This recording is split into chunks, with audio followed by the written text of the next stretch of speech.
Hey, this is Credo here from Sweetwater. And this is Adam from Sweetwater as well. And we are here on the Couch Riffs podcast. Mike Squires, your host. At your service. Nailed it. Okay. All right. Nailed it. Nailed it. We can do it again if you want. No, I don't need you to do that again. That was perfect. Hello, everyone. This is your pal Mike Squires. I'm super sick. I'm just getting through it. This is Couch Riffs podcast, episode number 289. Welcome back to the Couch Riffs podcast. My guests, plural, this episode are Adam and Credo from Sweetwater. Sweetwater is a band that has roots all the way back to the 80s here in Seattle. I bought their CD before I ever moved here, so first show I ever saw was Sweetwater, 1993 when I first got here, like February, maybe March, 93. And it was huge. I was the first club show I ever saw. So I've encountered them plenty of times since then around town, and I'm always, just a little bit starstruck because those first impressions are super lasting impressions, They're great fellas. The Sweetwater has a new album out called Shine On. They're playing at Neumo's on October 11th. It's their record release party. And the record is amazing. I think their song Kids is, I think it's a perfect rock song. It's got hooks galore and it's interesting. I love it. I had a really great time talking with him here on the podcast.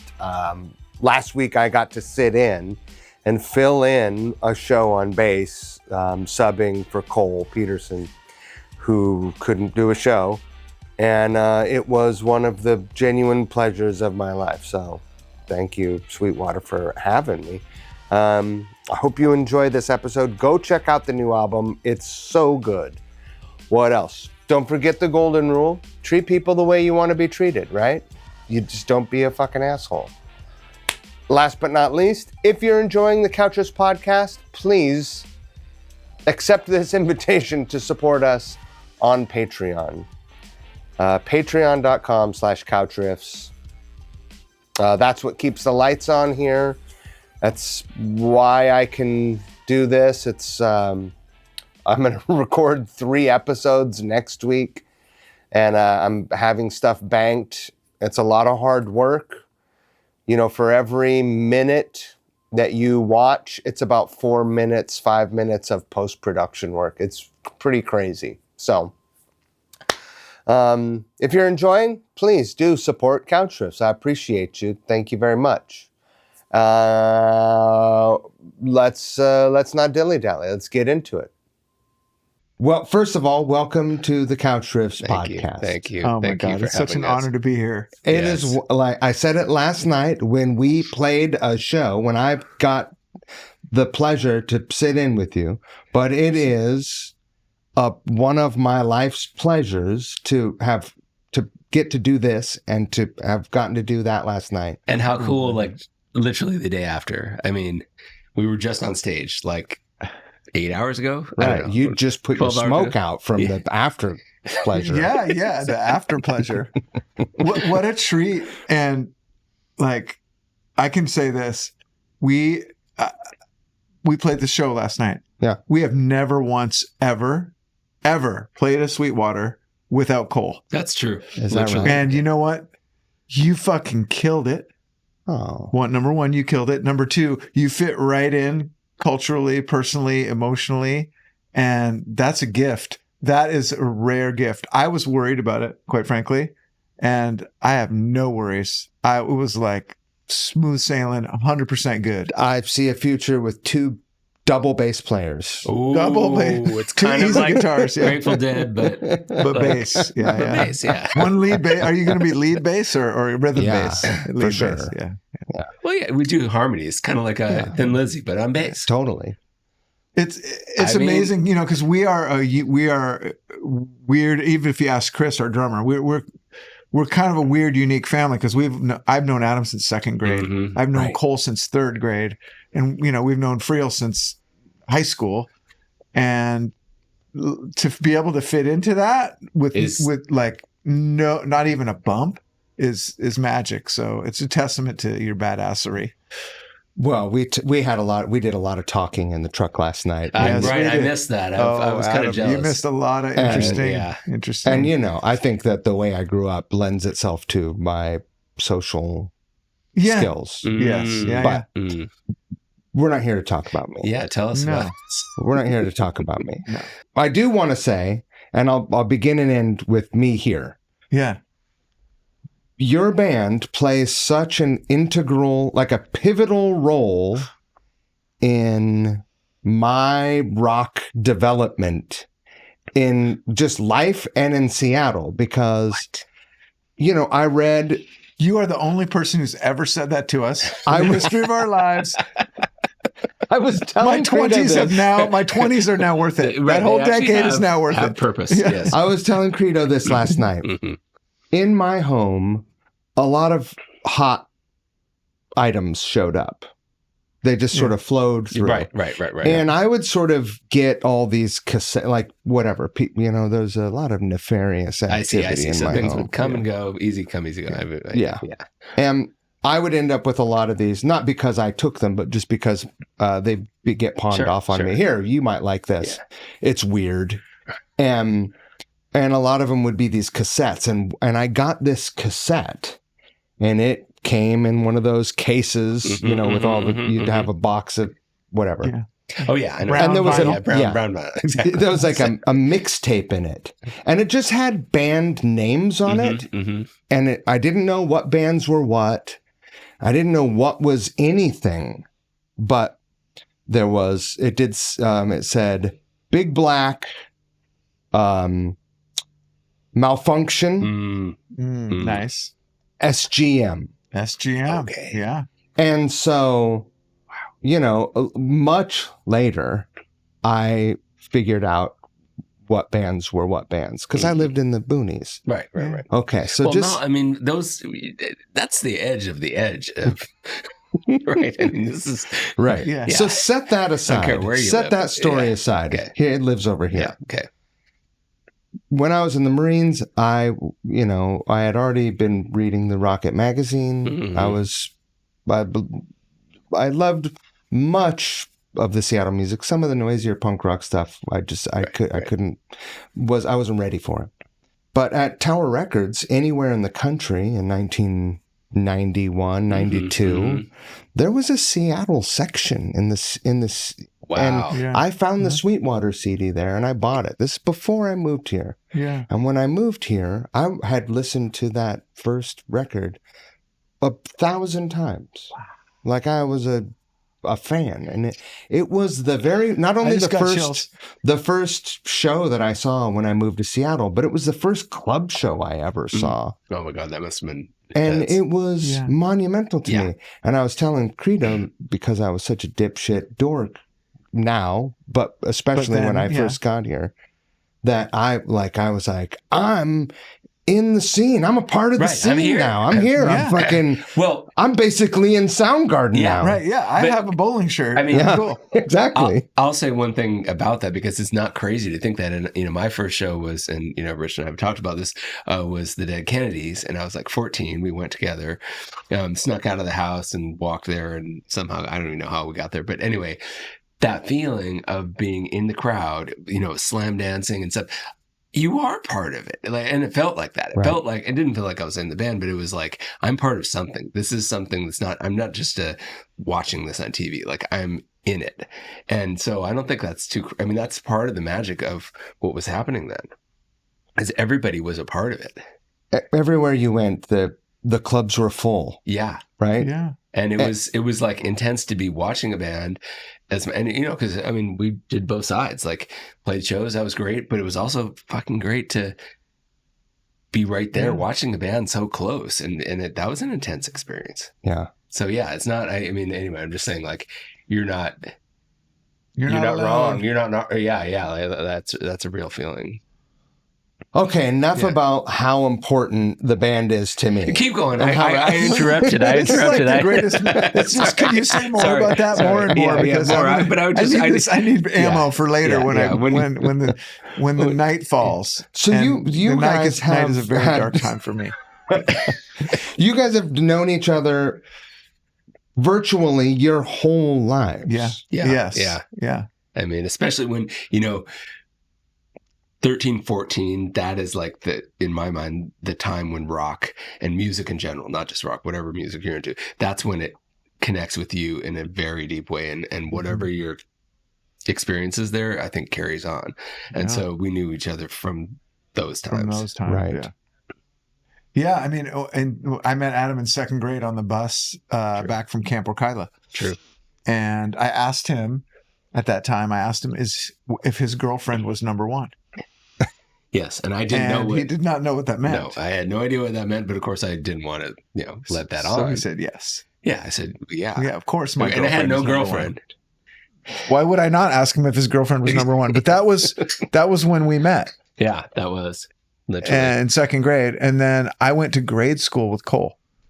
He's a year behind us. I was third grade. He was second grade. And he was my brother's best friend, my little brother's best friend. And we were briefly in the same class with, did you have Miss Spencer? Yeah, we were in grade school together in third grade. Third grade, yeah. And then Adam eventually decided. My parents pulled me out. Decided to go, upgrade from the public school into Catholic school. To get some.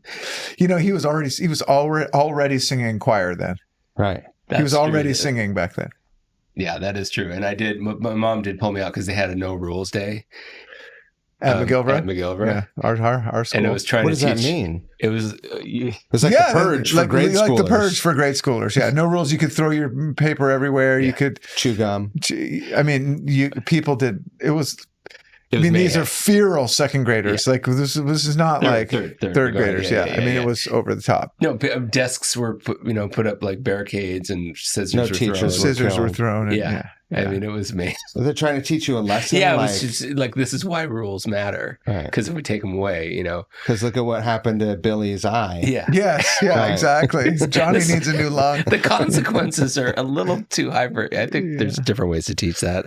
Probably. So if you go back to that, like Adam was literally singing at that age. Yeah. And I go back to that. And what I didn't the year before, because I moved back to Seattle in third grade. I was away for first and second grade. In second grade, at the talent show in Washington, D.C.,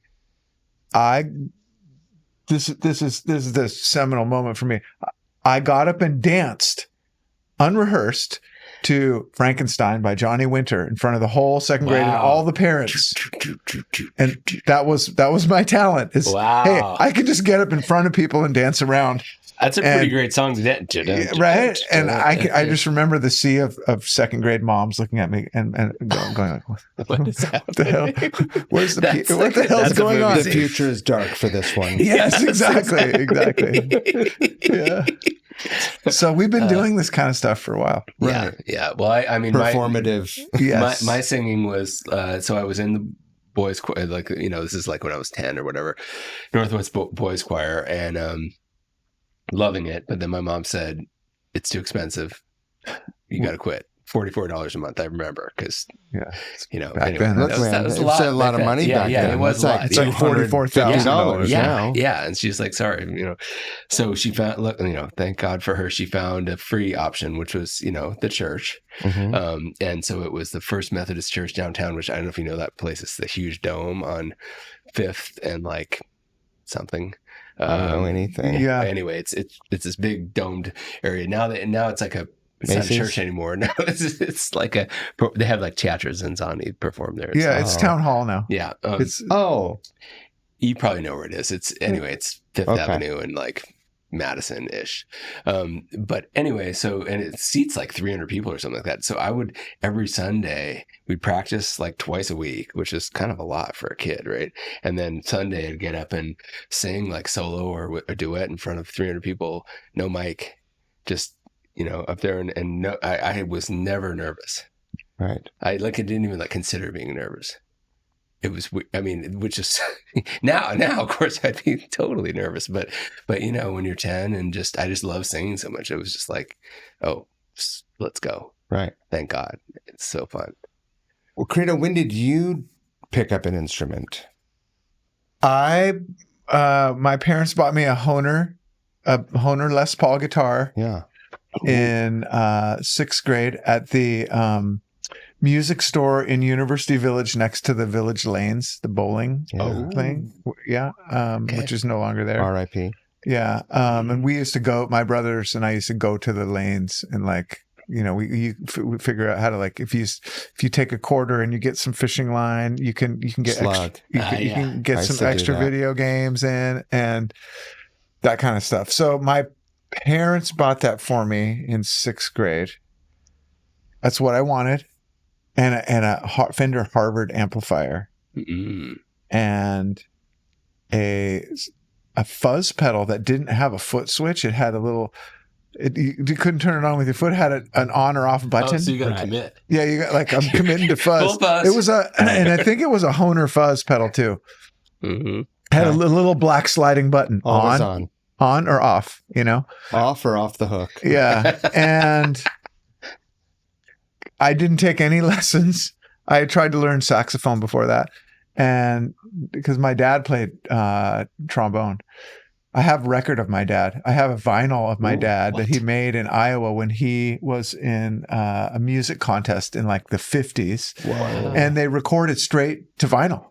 Jesus. The studio would cut straight to vinyl. Acetate. I have, I have the vinyl, and then I had it digitized when he passed away. And my mom used to say, "Your dad had a beautiful lip." I'm like, I didn't know you needed a lip for a trombone. I guess you did. But I digress. So I just was self-taught. Like I wanted to play punk rock music. Mm-hmm. Like I had older brothers, and my was that your entryway into punk? Yeah, were my they older brothers were entryway into music. My oldest brother had Ted Nugent Free for All, and he had Trace Hombres by ZZ Top. As one would in 1979, right? 1983. Right.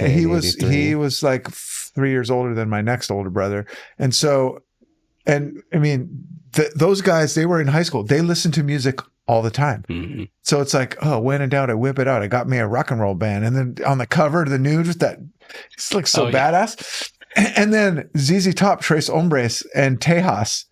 And I'm like, okay, this is awesome. Right. I want more. And then my next younger brother, he was more like in 9th or 10th grade. And he had Ramones and Sex Pistols. Mm.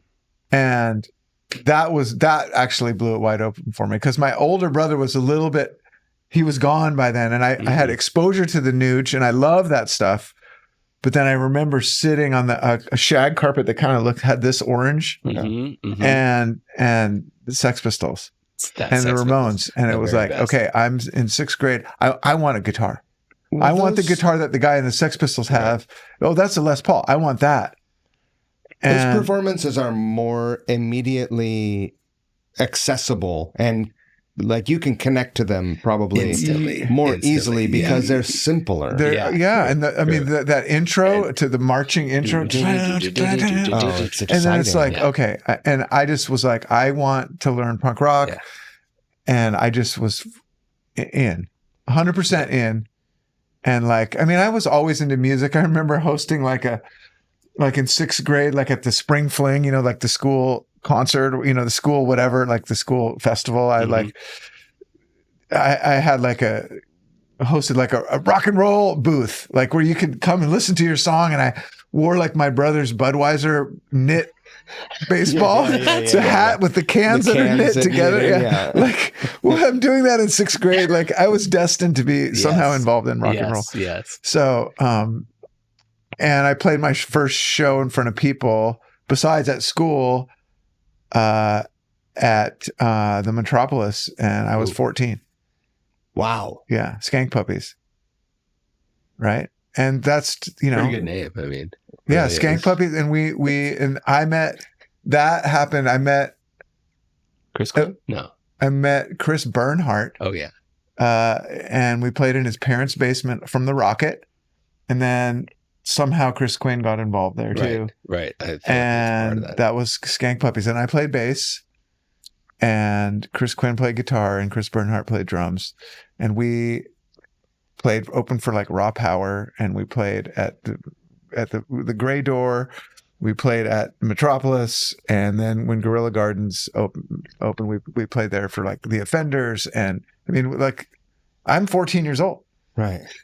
It was awesome. I can't believe that my parents allowed me to do that. I was just thinking, like, where the parents just weren't so involved. Well, it was a different time. It was a different time. Can you imagine letting your 14-year-old kids go off and do a show? Yeah. Like, did your parents take you to the show? No. I don't. There was someone that was 16 in the band. Somebody had a car, and I was not 16 yet. And then there was like Chris Quinn had like a dude who was not gay, but clearly was interested in younger kids playing music and would like help us around. We called him Cargo Master. Cargo Master 2000. Master. He had a van and would help us carry our gear around. He never touched us. Yes. He never did touch me. At least. Yeah. But dodged a bullet. But yeah.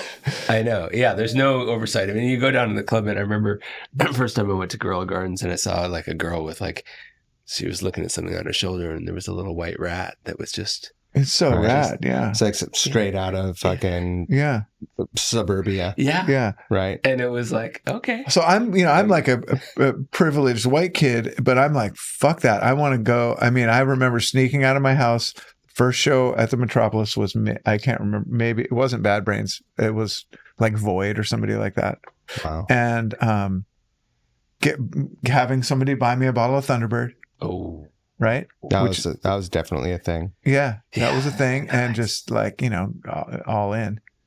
And Adam, were you also at this same time? Were you going to shows yet? Okay, were you guys going to shows together? No way. 6th grade, I was like, performing in the. I was maybe one. But in 6th, I was one notch ahead. You're not 14.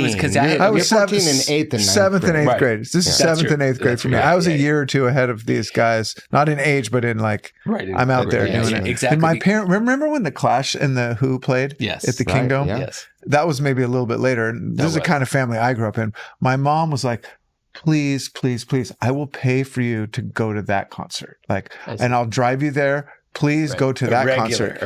And go to a regular music. And I'm pretty sure that night at the Metropolis was Bad Brains. And I was like, hell no, I'm not going to. I went to that show. I'm not going to the Clash and the Who. Not the Bad Brains. I'm going to Bad Brains. Right? Now, I would have loved to have seen all of those now in retrospect. But so he had older brothers, right? Which I did not. I was the oldest one. So I didn't have that kind of like exposure. Yes, the older brothers break you wide open. Big difference, I think. And so for me, like, 6th grade, I was like in the whiz at my right. You're dancing, tap dancing. Yeah, literally like the Catholic school, and it was like Saint Teresa and in the CD, and I was doing the whiz, and so I wasn't not quite there yet, but pretty quickly. So I went to Catholic school and then went to Bush after that. And it was definitely a culture clash. I was one of like, 4 white kids at my school, and so we were popping and locking in the so recess. Awesome. It was so great. And so then I go to Bush, which is at the time it was really kind of preppy, or certainly contrasted, kind of preppy and way more white. And luckily I had an intro. I knew someone there who like sat me down, this girlfriend that I just knew anyway. And she was like, okay, a couple things. First of all, what are you wearing for underpants? This is, I'm in 8th grade going into 9th grade. What are you wearing for underpants? I don't know the story. I love this. What are you wearing for underpants? Yeah, Who was it? Oh, God, I love it. Okay. What are you wearing for underpants? Yeah, what were you wearing for underpants? Tidy whiteys, of course. And she's like, no. Banana hammer. Brooks Brothers. You need with something with an exotic pattern. No, just boxers. Just boxers. You got Brooks Brothers boxers. Yeah, that was kind of the prep. Yeah, but whatever. Get rid of those tidy whities. God, boxers. Okay, let's start there. What are you wearing for underpants? What about a little support? Yeah.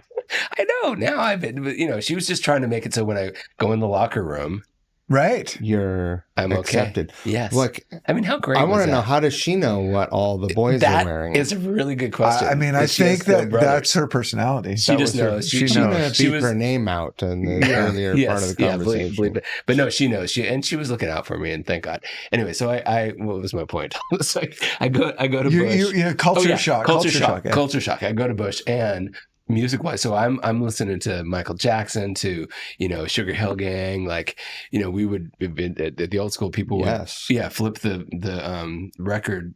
Side one had the song, like Say the Message. Yeah. Sugar Hill Gang side two had musical only, and everyone would rap on top of it. And at the new school, they're like, Well, it's Duran Duran. Bro. exactly. It's like rock and roll, and a whole different thing. So musically, it was everything was like different going to Bush. Now, of course, I grew up and was listening to Elvis and all that stuff, so it wasn't like it was completely foreign. But I come in, and the first thing that I don't even know how, through Cole or somebody, Sex Pistols. And I'm like, I hear it, and I'm like, what the fuck is this? Because you can't hear that on the radio. Radio, you can hear rock. Mm-mm. That's right. So Yeah. I had rock, but when I heard Sex Pistols, I was like, I've never heard anything like this. And I've still never. Yeah, Yes, no one right? has. It's incredible. It just hits you. And you see, and when you're in sixth grade and your brother has it, and you look at it, and it's like And that the bright colors and neon stuff, yeah. yellow, and you're like, Yeah. So I immediately, bodies. I'm not an animal. I Like, still think it's a top 5 record of all time. Yeah, I agree. And so For sure. I got that for Christmas. That so I start school. I'm 13. I start too young, but anyway, and it's Christmas. And I asked my parents for that record. so good. And thank God. And my mom was like, okay, this looks like it's the way to hell, but We want to be supportive. we are supportive. We grew up with in a pretty supportive, like loving environment in general. yeah. And I do give kudos for my parents. And never mind the bollocks. Here comes Sex Pistols. They're like, here you go, honey. Merry Here. Christmas. Merry Christmas. You're 12. Yeah. We love And you. she's like a Catholic Irish woman. So anyway, thank you, Mom. She loved the Queen. She still loves the Queen. Yes, exactly. So anyway, I was lucky enough to get, and that started me up, changed my life. And then, Dead Kennedys, we went to those shows. That all happened that year. And so, punk rock was, what was so exciting is it was like outside, well, in the 80s, everything was such a box, the radio, don't do drugs, and everything was just Be cool, really, stay in school. Yeah, it was Just say no. and then you had like Ronald Reagan, who looked like he was this mad person who was going to press the button, kill us all. And so there was just a lot going on in the 80s, and it felt like it was hard to figure out how you had a place in that world, And so punk rock was like busting it out. It was like, guess what? We know all the real, this is the real underside of the world. And we were saying, let's tear it up. Growing up in the 80s, as I did, as you did, you guys are a couple years older than me. So you guys, and you had other entry points. Yeah. Mhm. I got punk rock a little bit later in the 80s, but I still, I had nightmares for years. I've talked about it on the podcast before. I had nightmares for years about that fucking TV show, The Day After. Day After. Oh, for sure. And it was this this feeling that was just imminent. Yes. I'm so glad that the you brought this up, end 'cause is this fucking close at any given point. And I feel like it had a deep, lasting impact on Gen X. For sure. For me, for sure. For sure. I'm amazed that you picked that up in what he said, and we've never talked about this, and we've known each other for 50 fucking years. For me, I remember growing up with an existential angst and fear and I remember going to teacher. I couldn't go to my parents because they were like, don't talk about feelings. Because you didn't do bomb drills at home. Going to a teacher and being like, are we all going to die? I still have some of that fear within me, right? Like afraid that the world is going to end. Yeah. And I don't think current generations have other fears, but not that fear. And it was really a question of not if, but when. and that was right. That's how it was that's how I felt. Yeah. Like it's going to happen at any time. I still feel like in my lifetime, I'll see a catastrophic end to much of what we know. Yeah. I just carry that feeling with me everywhere I go, every single fucking day. I think it's because it was a formative time, right? It's our brains are developing, our spirits are developing, like we're learning who we are, and it's like the soup that we grew up, the stew that we grew up in, right? And then punk rock was just one way. I mean, I'm sure there was lots of different like avenues of that to like bust through that and take more control in some ways. It's like, this is our tribe. And express the angst and the anger, and then like anyone could do it. It wasn't like you had to be like, freaking like Kansas, like right? It's like that's a high bar to climb to express yourself. Right. This was like, just get a guitar and do it, and like all those switch on to turn your fuzz switch on. Yes. And then like I really gravitated. I love this sort of nihilistic stuff, but I really actually gravitated at that time more to the really like political youth. Some of the punk rock stuff, like Code of Honor from San Francisco, had a whole.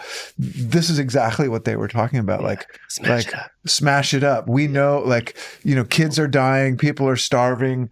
It's all, bomb. It's just, it felt like we could say something through the music as opposed to, it was a way to be political without joining into the system. Without being Noam Chomsky. Yeah, exactly. Yeah. Right. And then for me later, I kind of pretty quickly, maybe, smoking pot or whatever at the time, but I kind of pivoted away from the punk rock. I started listening like Jimi Hendrix and more just like musical. And I love like Sabbath.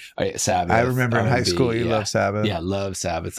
And Sabbath actually is like, I don't want to call it R&B, but like it's groovier than you really. It's jazzy. It's jazzy. That's Bill Ward, man. Yeah. Bill Ward. Yeah, incredible. Jesus Lord. And I think Adam, one time one of the first times I smoked pot was with Adam and a friend whose initials are TT. And I believe that we were listening to Sabbath and they were trying to hypnotize me. That's what you thought? We had No, I think they tried to hypnose me for sure. And I'm pretty sure that Sabbath was in the background. And like the thing was like, we're going to hypnotize you. And I was like, okay. Well, Tony Iommi, I saw an interview with him and he was asked about how he does the solos. And he's like, I don't play solos. I don't play music. Like when I do that, I'm praying. I'm praying a spell. Incantation. Yeah. I was like, whoa, it kind of makes sense. Fun fact about Black Sabbath and smoking pot. When I was in the 8th grade, me and my friends, if we wanted to smoke pot in between classes or like at lunch break, we could say it out loud wherever we wanted in class. Hey, Jason, do you want to go listen to some Black Sabbath tapes at lunch? And that meant I'm holding. Yeah, safety meeting. I'm holding. That's good. That's good. You got to have your code. Yes. But I think we all did. I mean, even though like punk rock is my heritage, we all do. I mean, we all love rock and roll. And I mean, like, like AC/DC, right? The Nuge, all that stuff that my oldest brother connected me to. All the first and second generation punk bands listened to Ted Nugent. Yeah. Every fucking... And David Bowie and Iggy. Yeah. It's come up a million... And Grand Funk. And Grand It's all come up... By the way, Grand Funk... in these conversations. For sure. Highly recommend a double click on Grand Funk. Better than you remembered. Way better than you remembered. And all that, good. I mean... Red Record? Yeah. Fucking fuck I mean, off. It's just so money in the bank. So then, anyway, rock and roll. Yes, it's good stuff, man. It's the best. And then I think, going into the, fast forward to the 90s, we went through that 80s hair metal thing. I never really got into that. And that was also part of where the 90s came out from, because it was like, hey, we want to be authentic, and punk rock was authentic. This whole produced 80s thing, even though I love a ton of 80s music, but a lot of it was kind of felt inauthentic. And so I think this is where, like, at least in Seattle, and I think it wasn't just Seattle. Seattle It just happened wasn't to have just Seattle, right? the great bands, but everybody in the country was feeling a similar way of like, we want to be, we want to be sincere, and real stories. And think about the bands that came music out around that time from other cities, like Jane's Addiction or Bay Area bands, and like it was all the same it all, vibe. Yeah. And so anyway, that and by the way, it's all rock, and they were kind of harkening back to the Sabbath and all those like riffs and great bands and stuff. So, guitar music. Yeah. But the punk rock was like the DIY part. That was, I think, at least in Seattle, it was like an underpinning of everything, even though it wasn't like playing punk rock music. There was like, we can do this. Like, we could rent a hall and play a show. That's right. We can do it. Which we've done. On that subject, you guys are running around fucking throwing rocks at mailboxes and smoking weed and going to punk rock shows. Yes, but when do you guys actually play music together for the first time? When do you say, hey, let's you sing. Yeah. And I play guitar. Let's do something together. So I had this band, the Skank Puppies, with high school, with Chris Bernhardt and Chris Quinn in 8th grade and high school.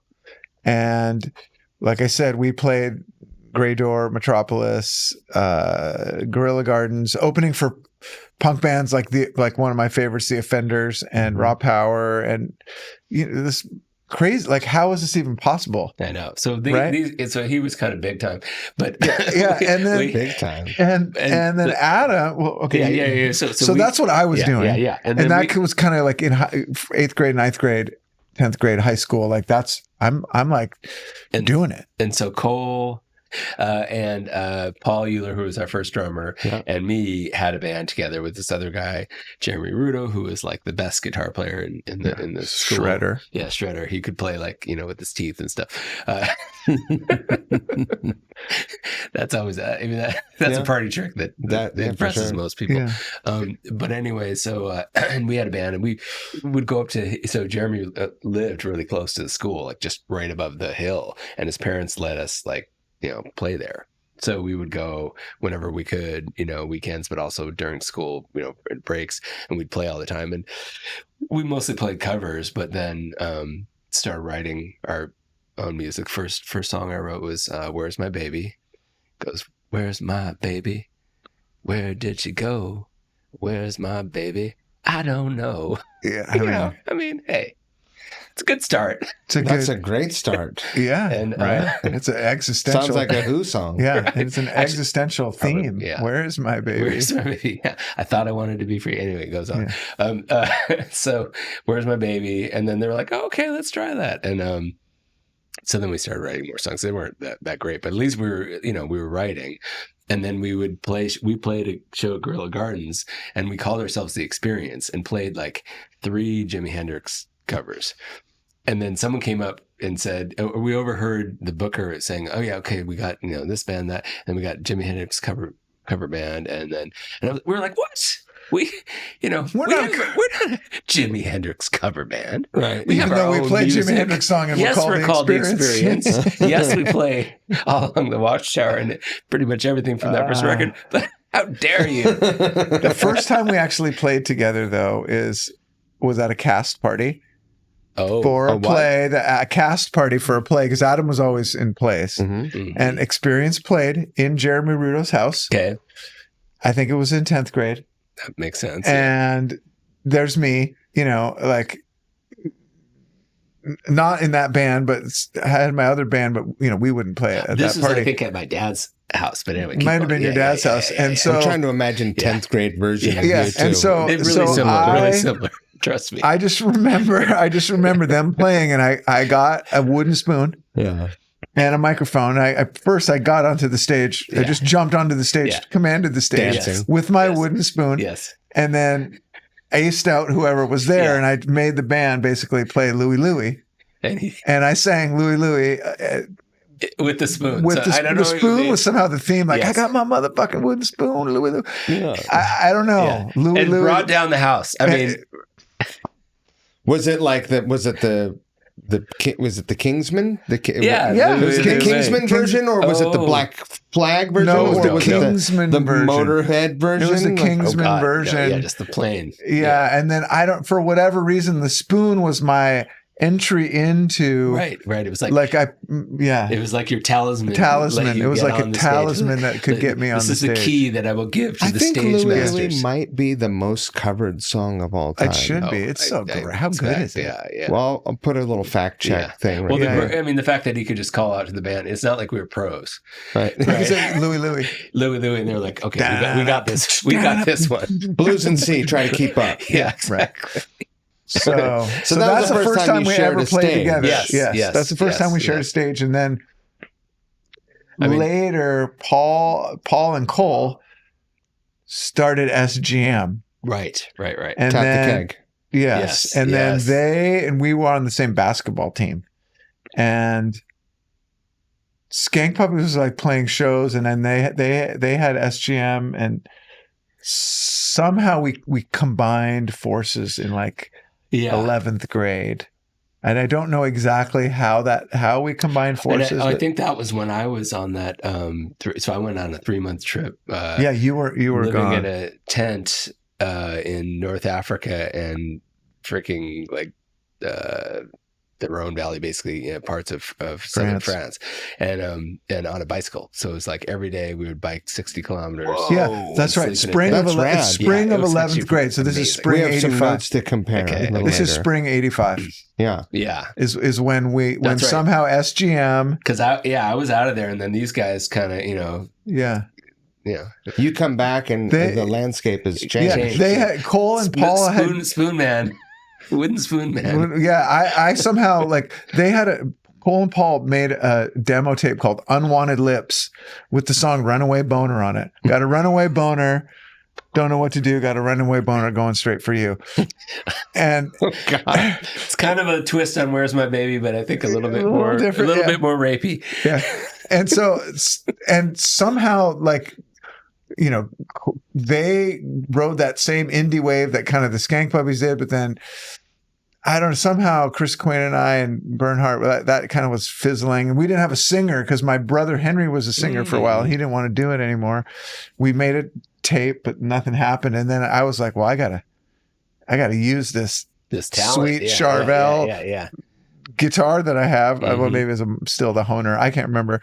And we ended up playing together. They needed a guitar, another guitar player, and so I got in there. And then and you guys played some pretty big shows at times. SGM, right? we played. I mean, even in those early days. Even in the early days. I mean, well, we played the first Nirvana. Our fifth show was the first show at the Caddyshack with Nirvana. That first time Nirvana ever played with SGM at a house party in Olympia. And I mean, SGM played open for the Circle Jerks and the Melvins, and I mean, I think of a dozen punk rock bands of that time that weren't local, toured around, that's what we did, right? And all the shenanigans. This is the Runaway Boner Band. Yes. Yeah. Tap the Keg. Tap the Keg. I mean, that's probably a more better version. Yeah, of sure. But and they made a Tap record. the Keg was on the mixtape. Oh, yes. That's why I know that song. That makes sense. Yeah, that's why I know that song. Yeah. So that was recorded at Reciprocal Recordings, Jack and Dino. With Dino, yeah. I mean, and I don't think Tap the Keg's really ever been played live. And then we made another record. We got a record deal in '87 on Restless Records. Mm-hmm. Is that right? Yeah, in 1987. SGM did. Yes, I was already graduated high school, but the rest of the guys in the band were still in high school, and we got $8,000 from Restless Records, and we went and recorded "Aggression" with Dino. And can this album be found on streaming platforms? Yes. No. Wait. No, Aggression. You can't stream it. We should. I could digitize it. Yeah, we could. Yeah, we have it. It's a vinyl. Yeah, you can get it on vinyl, and there's exists on YouTube. There's people on YouTube who have put it up there. Yeah, that makes sense. Yeah. Wow. Yeah, and so and then it's got some great songs, honestly. And then crazy, all the stuff that happens. Yeah. Well, so then I know that's we're going great a little way bit, to abbreviate. Yeah. Well, I think we're realizing we're our playing pace, to lots of people, playing to a negative people. Yeah, zero. Yeah. but I think we're realizing Running the staff out. Our pace Yeah. of this story is getting close to real time. Yeah. Right. So, this will take about 3 years to get through, but no. Yeah. So that's why I think you accelerated. But yeah, we can jump. SGM morphs into Shotgun Mama. Yeah, that's Yeah, right. So and that's then when Adam comes in. So the I come picture. in. So I had gone off to school in California, Santa Cruz. It was, a wonderful time. I mean, hippie school and tons of music. Firehose came and played on the campus. And I mean, everywhere you look, it was music. UC Santa Cruz. That's Camper it. van, Beethoven, and all Camper that van, shit. Beethoven, yeah. And so that was fun. And I went to a ton of Dead shows. A lot of people don't like the Dead, but let me tell you, back then, going to a show was a good time. Great drugs. Yeah. And just people And everywhere. we visited Adam when SGM was on tour, right? And so we got a taste of that world, and we're like, Yes. oh, this isn't, this is maybe better than being in Arizona, Las Vegas, Right. being in Las Vegas with some meth dealers who are right. Like this is a little more gentle, and no air conditioning. right? No Yeah. air conditioning, right? This is In Santa Cruz, there was like rolling fields and beautiful live beach oaks, and Well, we've kind of missed it. I don't know if you've been to the campus, but it's actually not on the beach. It's Right. in the redwood forest, so it's like a forest world. There's literally a place called Elf Land. And anyways, it was. I've never been to the campus, but Okay. I've driven down into Okay. Santa Yeah, Cruz plenty. beautiful. One day. Anyway, it was great. But so they came, and in some ways it was like, my experience was, I was loving it there. My friends from home come, they're in a van, they're doing a rock and roll tour. And I was sort of like, those are my people. I didn't, jump in the van and leave, but I kind of, in the back of my mind, I was like, I think I need to get a little bit more in that direction. And this was, keep in mind, the time period was just as the 90s were, like there was a thing happening, like Jane's Is it Addiction. 89? 87, 88, 89. 88? 88. Yeah. So it was just before GNR had released their record, and people were saying, hey, there's this band in LA called, Guns N' Roses. You should really check them. There's no internet. People had to like word of mouth it. Hey, let me tell you about this thing that's happening, and they'd tell me about it. Yeah, Okay. And they'd sit down and explain. And Jane's it to you. Addiction was as important Yes. as far as I'm concerned. 100%. Oh, yeah. 100%. And Jane's Addiction had just released their EP, which was that incredible. And Yeah. we were listening to that, and it was like, what is this? And again, you heard about GNR coming, and so there was this thing bubbling music wise. And in Seattle, you had like U-Men, right? You had stuff that was, which U-Men is not Jane's Addiction or Guns N' Roses, but it's also not 4-chord hardcore, right? Like you started to have a little more musicality, expanding the horizon a little bit. Mm-hmm. With people who are pooling from many influences. Yes. Yeah. And they're like, I remember like bands like from I think Minneapolis or maybe Detroitson, or maybe they're from Milwaukee or something, like all those touch and go records, stuff like that, like that was punk rock, but like the next sort of version of it, and Soundgarden was kind of in that. Yeah, and it felt like there was for sure. there was something bubbling, like, and so at least that Detroitson record basically sounds like Soundgarden before Soundgarden. If you go listen to it, it's really awesome. So anywho, so I go back up to Seattle visiting, and then I decide to, for two reasons. One, I had this like computer thing I wanted to do, and I basically told my parents, hey, I'm going to take off a semester and play music and do this like computer startup thing. Beep, beep, beep. So they were, not super happy about that, right? but it happened. So and then I joined up with them and with SGM because they had their singer, I don't know, had some problem, and so they took me on as a singer for SGM. Yeah. But they had kind of become a little bit more like metal-ish. Yeah. Well, so we were kind of punk, and then the GNR thing happened, and then there was like all the metal, like SGM played with The Accused a lot. Yeah. So there was that whole metal punk kind of hybrid thing that happened. Crossover. Yeah, crossover, DRI. We were like, we just wrote all that shit. And my first show with them was literally opening up for Suicidal Tendencies at Natasha's in Bremerton. First show. The good Suicidal, like with all the original members. And you were called SGM. SGM then. Yeah, I think SGM, not Shakama. At one point, we had felt the need to turn it into words, which was kind of stupid. But anyway, so we were SGM, and I go out on stage. I mean, it's like 1,500 people. It was packed. Yeah. And that was my, Natasha's in Bremerton. Were you nervous? I mean, I wasn't. Again, I was more just like, what do I do? I wasn't like nervous. Like I was just more like, I can't believe that's your first show with this us. maze. It's so great. I mean, I'm just remembering that now and smiling and thinking about it. And remember the rabbit. And had you played for 1,500 people before? Yes. 20, right? They had been opening up for all these bands. Opening up for all those kind of punk rock. I mean, Community World Theater with Circle Jerks and like all that kind of stuff. I mean, this is probably a bigger show. And they were pulling 1,500 then? Maybe not. Like maybe not 700. 600 or whatever. It was definitely like a big show, but you had.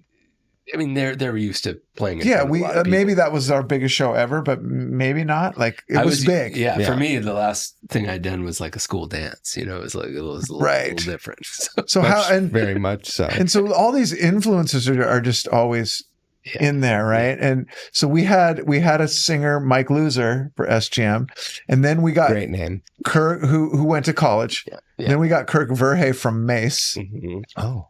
And because we met him through like doing shows with The Accused or whatever, mm-hmm. right? So that's what I'm saying. And really so then we kind of got metal, but we never recorded with Kirk or anything. Well, actually we did, but that was on tour. And anyway, long story. Yeah. And then, like the Green River thing was happening, and things were kind of migrating a little more towards like rock, like we're like, well, I like the Nuge, I like rock.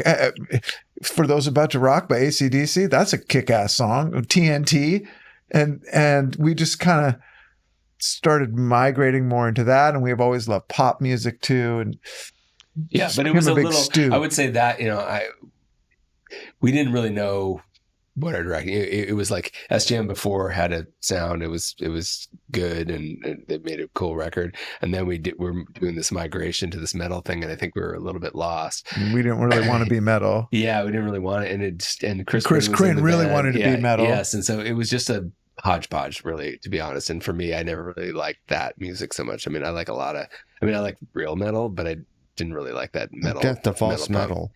Yes, death to false metal. I mean. And I didn't say no diss on Chris Quinn, but he wanted he wanted to go more metal. Yeah, but it was it was like the metal mixed with the punk rock, which I just not my thing.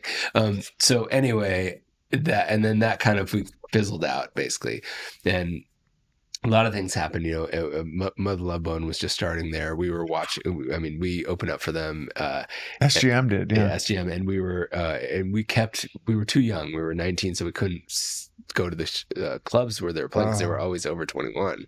So we would like sit outside the That's right. When we played the Central, we had to like sign the paper that said, "I promise I will play the show," and then leave the club. And what I did, I don't know what you did, but we play a show and I just literally stepped off the stage and slipped into the crowd right after I was done. We all just stayed. Right. And watched the show, and it was fucking great. And so that was actually, I think that Mother Love Bone show was, because I don't know how, I think it was through Green River and Cole and Paul and their connection there that, and I grew up skiing with Stoney, and like we were playing football and stuff with those guys. Yeah, Paul grew up across the street from him. So like we knew him pretty well. And so like, I think we were like playing football and basketball together. And that's how we got to open that show. And that was a pretty seminal show in Seattle for the next wave of the 90s music. Yeah, for sure. And that was my absolute number one. Like I liked them more than I love Soundgarden, But Andrew Wood was a legendary talent. Did you ever see them live? I never saw Mother Love Bone. No one could fucking capture a crowd like that dude. And all the backgrounds on the way the band. The band was great. It was a full thing because I think there had been some good front people maybe, but this was like the whole picture. It was like Andrew Wood's just Freddie Mercurying it to the whole crowd, owning them. And then you would have like these backgrounds and, Stone just, with his big hair and like coming up and singing. And Greg Gilmore all funky on the drums. Yeah. But having seen Malfunction before that, right, was awesome. And Landry the Love God was in Malfunction, but he was also playing bass. Right. And so it was a little more, it was like prog metal, but jazzy and expansive. And this was like him at his essence of showman. Yeah. Like basically like Freddie Mercury and Elton John reincarnated with long blonde hair. Yeah. And we opened up a show for them in Legends in Tacoma. And I remember backstage, Xana was sewing on and gluing on like rhinestones to his. Do you remember? I remember that. Amazing. What's going on?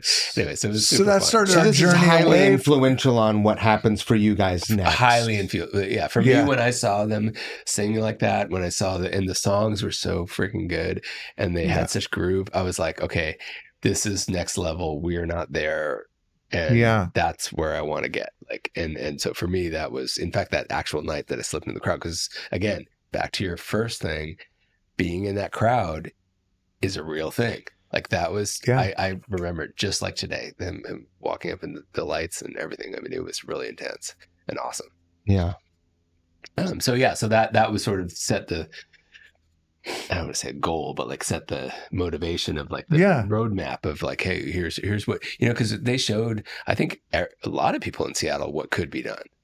And, they really did. Right. And it was like, shit. Okay. And that's part of, I think, what the whole Seattle scene was about, people being excellent, your peers being excellent and showing like, oh, could be done. This could be done. This, and it was like a laddering thing. It helped everybody. Because no bands in the 80s were coming out of Seattle. It was a very insular community. There was the of Heats. Music. There was Kenny Dean's had the Heats, but they didn't blow. They were big here. Yeah, they didn't blow up. They showed people like, hey, look, we can do. You can be really fucking good and write good songs. Yeah. The songs weren't that great. That's what I'm saying. These guys had the songs. They had the stage presentation. They had the whole thing. That it was like, oh, this is how. Yeah. This is how it looks. And there were some people around that time who were associated with like Heart, right, and other bands that had deals and stuff like that, and and that the part of the Love Bone crew is in management stuff were those a little people bit connected. That's true. Were those people, right? So there was, so they had a little experience behind them, in a sense, quote unquote experience. Yeah. But anyway, that industry experience, right, definitely set the bar high, and then we kind of disbanded, and Andrew died, and that was like a huge thing that kind of let the whatever, the air out of the balloon for a while, and then meanwhile, Stone's figuring out how to come out of the ashes with Pearl Jam, which is amazing. But then we kind of, meanwhile, I went back to school, we all kind of did different things, and then you all basically created Sweetwater with. Tell me, because I was, I got re-recruited again. I won't take full credit for creating Sweetwater, but Paul and Cole still wanted to keep playing, and somehow I met a guitar player, Dudley. Well, I know how I met him. I met him through a mutual friend, and I had dropped out and failed out of school, both, and was doing this rock and roll thing, and like SGM was done. It's like, oh my God, okay, what am I doing? What am I doing? And so I started playing, like writing riffs with this guy Dudley, who's a really, really great guitar player, and then Cole and Paul were somehow involved, and it just kind of naturally became you guys. And you had a practice place. We had a practice place already from SGM. Yeah, which was down the same place Alice in Chains practiced. It's like on Harbor Island. Pre NAF. Yeah, it was pre. Well, it was one of. No, we never had NAF. We never really practiced that now. What was the place by the cement? Oh my God! You're so right, Adam. I forgot a whole chapter in there. Yes, because you left SGM, right? And then we had Freedom James. I see. We got Freedom James, and that who lived in a milk truck, and then I was maybe had a little too many different chemicals in my body and thought it would be a great idea to get 2 drummers. Really? Yeah. And so we are practicing at NAF. See, we were practicing at NAF Okay, for like a minute. And I show up with Cole and Paul and I'm like, okay, you got, and I'm like, I show up with another drummer. I see. And it's like, And hey, they're like, what? And hear me out. And Hear they're me like, out. and No they're ideas about that. and they're like at the practice place. There's another guy setting up the drums, and Paul's like, "What the fuck is going on?" So that happened for like a half an hour, and then it was like those guys left. They were like, "Dude." So I thank God for Cole and Paul to like keep me on the beam. Like of rock and roll, Right. And so we then. And by the way, he favorite band is the Allman Brothers. So this was I not do out. love It the- I was do not love out of the left Allman field. Brothers. Yeah. Fair. Keep going. Yeah. Oh, So, God damn it! so Maybe yeah. not my favorite band. No, but I love the a Allman band that Brothers. you Good you guitaring. appreciate. Yeah. One of the best Yes. 5 shows I've ever seen in my life, for sure, is Allman Brothers at San Michelle Winery. Original, Yeah. all the lineup except for Dwayne. So you bring in the second drummer. That doesn't work out. So we're at NAFs. Yeah. As I said, I don't forget. That's things. right. No, They Adam wrote you doesn't back forget. in. Yeah, and so they wrote me back in, and so we wrote Adam back in, right? and Bless you. I was actually painting. I was in school, but somehow I was doing this big job, painting houses. Me and a friend, same friend who tried to hypnotize him. Yeah. back in Oh, high yeah. school. Yeah. Black Sabbath. He's now a criminal defense attorney. Anyway, so we were Success story, every one of you. Yeah. Exactly. So we're doing, head to toe covered with gear. What do you call it? Spraying. Spray Yeah. painting. Pressure It's wash, in his whatever we house, call it. And I mean, it's just a hazmat, situation. Paul comes knocking. Hey, Adam, you want to have lunch? Sure. Okay. We'll have lunch. And he's like, I know you don't want to do music anymore. You're back in school and, you're on the straight and narrow. But we found this new guitar player, Dudley, and we've all written a bunch of songs and it's actually going really well. All we need is just someone to come in and, write the words and melody and record with us. And then you can be out. You just get us along our way, make a demo. Paul was very crafty. Yeah.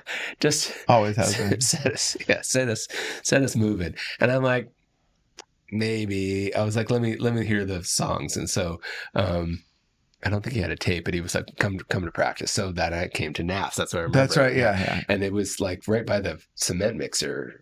It's actually south. It's West Marginal Way. Yeah, East, I know where it is. East Marginal, whatever. Anyway, so I go there, I show up and start playing the music. I was like, this is actually pretty good. So I was kind of like, okay, fine. So I recorded the songs like I do, take it down to my 4-track and wrote Losing and Can't Say No, Suck On, and something else. Maybe These are even songs that Everything Will Be made Alright. that. Maybe that even first- Everything Will Be the Alright. album with the wavy cover. Yeah. Yeah? Yes. And Yeah. so That's I the wrote- one I bought. Yeah, I wrote them, and I was living at my mom's house. I wrote them in the little living room, bedroom with the, and so, Yeah. so I brought them in, and they were like, "Oh, this works." And so we did a demo at London Bridge of those 4 songs. And Did you guys have a demo deal? No. You went out of pocket for this. Well, we knew friends who sold, Different stuff. goods. Yeah, we had somebody. We had a friendly benefactor who was a young man. He R.I.P. Entrepreneur. Yes. Young man, R.I.P. Street level Yeah. entrepreneur. who Yeah. put some money in Yes. our He's pockets. credited on the tour record. That's right. Yeah. John Betzel. He helped us out. John Betzel, but also D-Lamb, right? Oh yeah, that's right. We had That's what multiple. I'm thinking. Yeah, I'm yeah, also yeah, thinking, yeah. but Betzel helped us with the demo. Oh yeah, that's right. That's true. But neither of them are with us. Oh my God. Yeah. But anyway, so yes, so we got some help money wise to go in and make a demo, and it was quick. I mean, it was one day kind of thing. But we did those 4 songs, and they turned out pretty well. And so we put out a tape. You do the consignment tapes that Tower Records or wherever. Orpheum. Exactly. And then we did maybe get some money from Virgin to do another demo, didn't we? That was later. No, that was way later. No. Yeah. Everything was financed. I think the second round was Betzel. That's right. Second round. First round was Lamb, and then Yeah. second round was Betzel, and then we kept going and making more demos, such that we got enough for a record. We had 10 songs, and then we put that out through some local place called New Rage, and then we had the Sub Hop guy did the art. It was really great, and we put that out, and that's what kind of got us. Yeah, it sold a ton of records. Yeah. That songs on that were like getting played on KISW, like in the top 10. And it's like, Yeah, that's the record I bought. That's the record that I still. that's the first. yeah, That's the record I bought. Oh. I bought that at Tower Records in California. Oh my god! Can I take a pee break? I mean, God damn yeah. it. Make it quick. Okay. You guys keep talking. Okay. You know where the I'll go bathroom too. is. Where's the bathroom? Don't turn left. Where's the bathroom? Don't turn left. It's too right. It's out the door to the right. Okay, I'll go after you. I gotta go pee too. Are we still filming? Yeah. Okay. So that's okay. So you got that. See, that's a good record. The Atlantic records that we made was, I think, less good. But many of the same songs. Same songs, but we re-recorded them. Right. And I think this is actually part of I think this, like the Sweetwater story, which is we did that first thing. We had the energy when we were making the record. It was first thought, best thought. It came out great. Then we go in and we get this major label deal with lots of money, and we want to have the producer, and we get the fancy engineers, and we go and we went to London Bridge, which is the same place we recorded it, but it was just a different vibe, and we were a little tighter, I think. And so ultimately, musically and like philosophically. yes, exactly. Just And right. just Because it's like, we got to do a good vibe-wise, job. right. Yeah. This is big time, and there's no Pro Tools. You can't like fix it. You have to perform it. You got to do it. Right. And so, we were just loose the first time because there was nothing, to lose or whatever. Right. And so I think that, and we slowed the songs down too, a little bit, which I don't think we did on purpose. Cause again, everything was just whatever. And I think it was also part of the grunge thing that was happening, because if you listen to the Alice in Chains, I mean, we haven't even talked about Chains, because Chains was Their songs So- before Facelift yes. were 10 BPM faster. Okay, you know that. So you had the demos. Okay, yeah. Oh, yeah, at least, Yeah. right? I can't have you. I can't have you. Thank God they blues. still like it's their timeless Game changer. yeah. But when I first heard it, I was like, wait, what? Because I listened to the demos so much. And in fact, I even, got a tape player, revived and fixed this tape player I had, so that, because one of my sons loves music. They both love music. One really loves it and knows everything, like hip hop to all grunge, everything. And so I told him I had these Alice in Chains demos, and he was like, oh, what? Can I hear them? And then I tried to play it. My tape player was broken. So that inspired me to fix it. Yeah. And so I recently listened to one of the demos, and yeah, it's a little different. It's wild. Yeah, it's wild. Yeah, it is fast and just kind of poppy, and not at all what the record was. So they had done that. I think that probably influenced us a little bit. No, you don't think so? You know what I mean? I think there was I'm talking slow down. I thought you were a punk. Yeah, I know. Exactly. You can handle it. Turned out a punk. Yeah. So I mean, I think that implicitly influenced us to slow down a little bit, because they had done that, and that was sort of what was happening. Yeah. But I think for those songs, it wasn't always a good choice. But anyway, I'm glad you had that record. Turn. Tur. I was saying when we did the next record, we kind of were more tight, re-recording the songs. It's always hard to do that. But also we slowed them down. Yeah. And I was saying that might have been influenced because Chains, remember when they went from their demos, I when know. they slowed Chains them down. slowed everything down. And I mean, that worked for them. Yeah. I don't know if we should have slowed it more, maybe.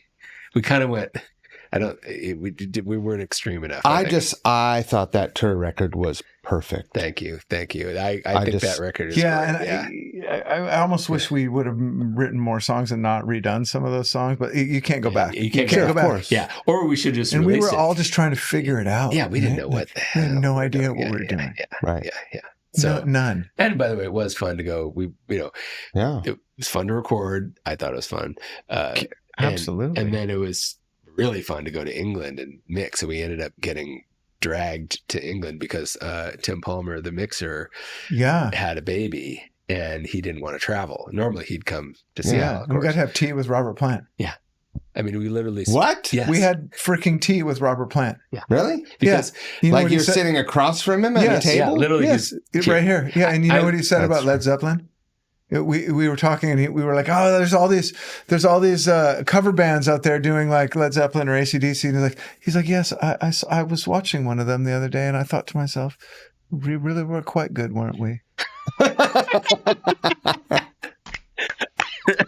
Perfect. Yes, Robert. Yes, you were, Robert. Yes, Bobby. Yes. Yeah, and we were on Atlantic Records, and when we toured, we did what we call the Zeppelin Marathon, which is The ladder. the ladder of the marathon. You listen to every Zeppelin album In order. from first to last, and then reverse order, and then first to last again. And you can't listen to any other music until you're done with that. What kind of influence did that have on... You did that on tour? Yes. Like in the Yeah. band? In the van. Yeah. And It was a like lot. psychologically and performance-wise, Yes. do you think it had an effect on you? Oh, Psychologically, like those songs are now burned in. yeah. But also, you kind of, I think, I was just speaking personally, like, by the time you went up and all the way down, I kind of, the songs all melded in a way that was a little bit like, Robert Plant's always like, hey, shut up, I'm making it so hard. It felt a little less structured than when if you just think about Zeppelin 1, 2, 3, 4. Right. Every song's a song. After that, things get a little looser, Mhm. and then and somehow what's the one The about drug car? budget was much Yeah, greater it was by greater, the time. yeah, but yeah. What's the after one four. about the car? And she's my gator, she's my gator. That's on Physical Graffiti. Yeah. Physical graffiti is where things get. Anyway, my only point is, in some ways, things get a little bit less clear, but then it also sort of psychologically infuses you to like the whole vibe. It's like basically a vibe, not a song. It's a vibe, not a song. And the thing about it actually, I will take it forward to our new record, Yes, I agree. which is if you really listen to Zeppelin, I mean, it's all about Jimmy Page. Don't get me wrong, Bonham. right, obviously. I mean, this All music of is beat, but like the layering of guitars that Page does. And we kind of wanted a little bit of that on this record, and we were mindful about that. Yeah, exactly. And I had seen some interview with Page where he was talking about Zeppelin 1 in particular, and he said, I want to make this record a spectrum of all guitar. And he's like, I want to have, mandolin, 12-string, 6-string, electric, acoustic. I want it to be fuzz, clean, exactly, right? like the whole canopy Theremin. of all things guitar. And he's like, but I never realized that he had that intent. He was like, I want to do this, and He it's all fucking about did guitar. it. I believe as far as like recording guitars, he has never been outdone. I agree. And, there's a very strong argument to be made that Jimi Hendrix is, or Eddie Van Halen, right, or the two of better these guitar guys players. Yeah. are the most important rock guitarists of all Right. time. Yeah. But Jimmy Page produced music that has never been topped. Yes. I totally 1000%, agree. Yeah. And I think if, without a doubt, I agree with you. And I as a guitar player, I have to throw in AC/DC, because when you talk about the raw energy Yes. Sure. that basically created, I mean, that's punk. AC/DC is like proto-punk, basically. Sure, absolutely. Yes. Right? And But it's a different thing. That's like a pure. it's a very pure, it's direct- crystallized. It's direct in the crystalline. way that the Yes, Ramones are direct. Yes, exactly. Yes, it's Crystal. crystallized. What Whereas Page was doing I know. was a bigger, Yes. like a lot of fine stroke painting, Yes. like some Yes. detail work, Yes. and like very I subtle. agree. Like Yeah. every time you listen to it, you You hear something new. Like, oh, shit. Yeah. I totally And he agree. did that on purpose. So I'm getting chills thinking about it. when we were making our record, I told Rich about this, and I was like, okay, let's go at it this way. And what's for me helpful about it is we're not saying we want all the sound. We're not saying we want to have synths and because that can just get to be a big big soup. We're like, no, we want all the guitar. And so that is what, Yeah. and Rich did all these finger picking, and we did acoustic, we did electric, we did in many different, Yeah. and we kept trying to be like, oh, that's okay. We'll do a new thing. More is more. More is more. as long as it's different types of guitar sounds. Did you have the bones for the songs laid down, and then you just went to task on how you were going to present Pretty them? much. Yeah. It wasn't. Yeah. Which, except for no, I mean that's true. And even State of Grace, was itself a guitar.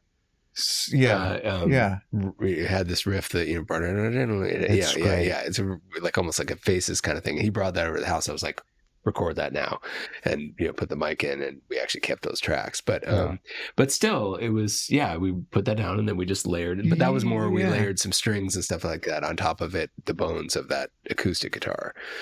So it kind of depends on the song, but all the structures are that's how we kind of work. Is like we come up with some meathead riffs or something that's like, ooh, this is going to be good. I'm not trying to be self-denigrating. We come up with some vibe, like this is going to be a cool thing, or this is going to have a measure of 4/4 and then a measure of 5/4, like State of Grace or whatever, and then everything else gets layered on there. Like, wouldn't it be cool if? And then sometimes we go a little too far, and we're like, oh, let's strip it back. Let's strip that back. And I'll just say on this record, I just felt a lot of. When I say Jimmy Page, it seems too much, but there's a feeling that Rich on this record wrote most of the music, whereas often it's more skewed towards Cole, I would say. Yeah. In previous Cole's got a records. lot of pop sensibilities. Yeah, he's got the pop songs like Cole, God's Eyes is Cole. And who wrote Kids?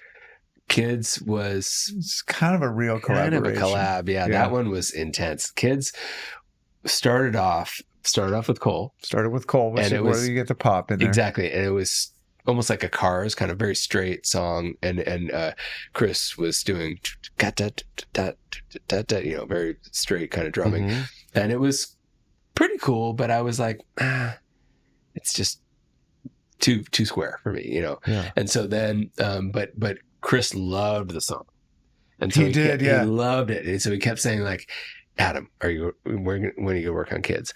And because we did the first batch of songs, and we finished that, and then I was like, okay, it's next, Chris, it's next. Promise, yeah. I promise. So I dusted it off, and I was like, oh God, this song is so square. Like, and then I just kind of tried some different, and Cole actually had some totally different lyrics and melody, and we tried to have Cole sing on it.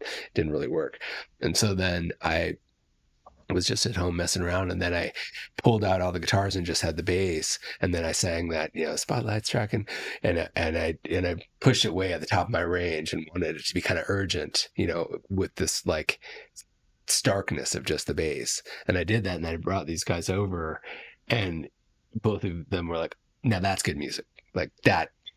And I think part of it too is you getting on the acoustic and doing some of that Duran Duran. That's right. Oh, that was an accident. Because you were like, oh, if this is a pop song, maybe like throw some Duran Duran recording in there, and like. No, here's how it actually happened. I played the song wrong because I was learning this.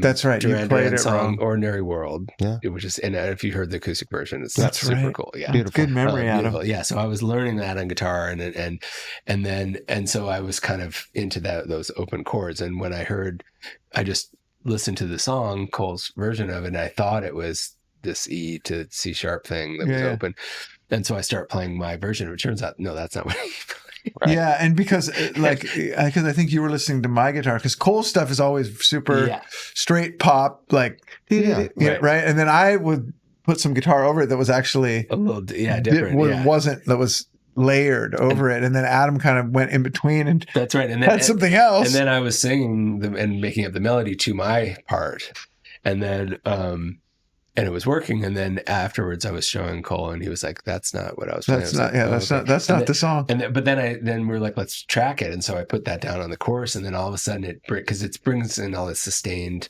chords and this kind of like airy feeling, and it was like, ooh, this is getting good, this is cool. And so then again, it was kind of square with the drums. So I was like, let's pull out the drums completely and let's make it build, make the song build, which was its own challenge. And then I ended up doing like, what do you call it? Like program drums for the toms. because I wanted to make it kind of like In the Air Tonight. I mean, not that I don't want to go. Sure. Yeah. Let's, Pick an influence, though. Yeah. And so, it kind of has these like and builds up. And then Credo came over, and it was like, we need some raunchy, janky some guitar. jank in there. Jank. Yeah. So we brought this like Telecaster, I think. Yeah. Because when we mixed the first bunch of records, first bunch of songs with Phil Eck, we were talking about Jimmy Page. We were talking about that first record, and we were Telecaster, and we were talking about fucking Telecasters. And that's what Phil said. He said, you know what a good rock and roll sound is a freaking Telecaster. Single pickup, and put it through he likes a deluxe reverb, but I like a deluxe. And I fucking put the volume on 8, dime, at least 8. Yeah. Dime the thing. Yeah. I mean, if you're going to go to 8, you have to just go to 10. Why not? You're talking about me. Minute. I want to say, I think that the guitar solo for Stairway to Heaven is Telecaster. Yeah. I see. It might be. I see. I think it's the Tele. Yeah. So that's So Phil was and inspired. you know what? It cuts. Yeah. It cuts. So that whole jank, all that is Telecaster. And did we do it through the box, or maybe we did through the? I think I did it through that deluxe. Through the deluxe, yeah.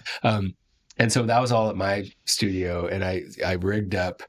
Again, this is also the process of learning and discovery. So he'd come over, and the guitar amp was so loud that we couldn't really like think, and so I put it in the bathroom. I got like a small bathroom in the area, and then I drilled through and like some tie lines and in basically there. Made the wiring for the microphones, and so we could close the door. That was key. If you close the door, all of a sudden it was like, I can think, and then then things got a lot. I think learning and discovery, though, we got to give Adam a lot of credit for this record, because Adam is the record sounds great. Give Phil Eck and Floyd all the credit, but Adam basically produced this record. All the vocals were recorded by Adam. 50% of the guitars or more were recorded by Adam, and even one song, the bass. Yeah, right. Less trees. Like, and we love learning stuff like this. Yeah, it was fun. Maybe it's our life stage. It was also inspiring too. Like, Rich, you were like, you could, can't you like wire up the mic and make it so you can close the door there? You could do that. And I was like, I probably could. Okay, let me learn how to. The thing about Adam is he can do anything. We can do anything we really want to do. Yeah, so I believe that anyone can. Anyone can. Exactly. We all have unlimited want to. Yes. You have to want to, and especially with YouTube. I mean, with YouTube, it's like great. I mean, you really can find the. And so so that was. So we did the guitar like that, but anyway, the concept was keep it building. Yeah, and it's relatively easy when you don't bring in the drums to build things. Yeah. Right. Once the drums get in, add an acoustic guitar. That's right. Add exactly. a little bit of a picky thing. And I did like add one harmony on the chorus. Like everything makes sense. You got a pretty good line up there. But then when we kicked in, this is before we had that keyboard part. It did all this big build, and it was like great. And then we go.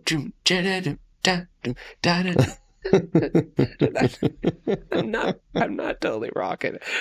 And so that was cool. We actually ended up mixing the whole thing, and I did the breakdown and all that with the spacey part, but we ended up mixing it, and then we were all listening to it, and Cole came over one day, a few days later, and he opened the door. He was like, guys, kid sounds great. I've been rocking it in my car. There's one problem. Get so psyched as it's building up, and then when it kicks in, I'm just sort of kind of rocking. Not fully rocking. Not fully rocking. He's like, we need something. We need like a Cars. Cole is our rock whisperer. If he likes it, then it's, Right, then it's good. Yeah. And he was like, we need like a Cars, keyboard line or some, like, let's try a big guitar. We tried a million big guitars and it didn't. It became too rock. And it was just. Well, you can't be too rock. Yeah.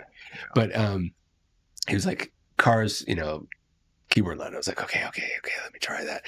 So then I, went deep and figured out what the heck, just what I needed, what kind of keyboard was played in that, and tried to copy the sound, and then came up with that line. And then it was like, make it just poke out. And it did. And then all of a sudden it was like delivered, and I brought the guys over because I was like, nervous whether or not they'd like it. I was like,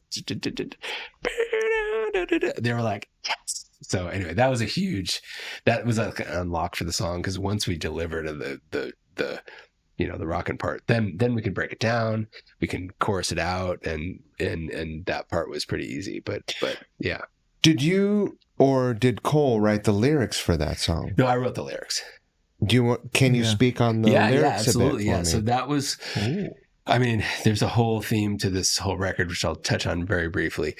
And this was just, by the way, just helpful for me to write the record, to have like kind of a story behind Some it. parameters. I don't normally, like, it's not like a concept record. It's not normally what we do, but this, for whatever reason, kind of helped here.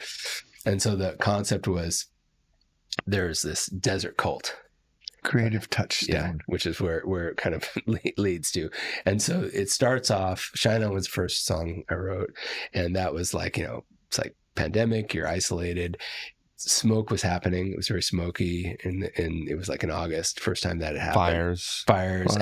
And I remember, and we were all, couldn't leave our houses basically. And so I'm sitting in my studio and then looking at the sun, and the sun was like deep red.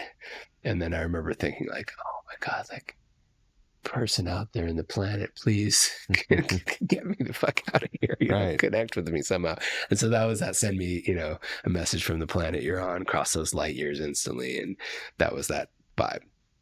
So that was Shine On. And then I kind of went further and started imagining this desert cult where the destination would be, the draw would be come and shed all the things, that are bad about you, and join this like force of people. And there's like a really, powerful feeling when you're part of a group. You're right. And so, anyway, and then I had this concept that they would be worshiping aliens, and then the aliens would end up being kind of like the conquistadors crossing. Sure. Right. And then they end up being not so nice. And so that's another part of the story. But the kids part of the story is this protagonist goes to one of the protests. And that was also happening at the time. And they go to the protest and they're kind of scared, it's like, what's happening? Am I going to get hurt? But yet that feeling of being part of the crowd was like this, that's, in the crowd, I feel alive and free. That's this whole thing of like, I feel bigger than myself by being part of this big thing, even though it's also scary.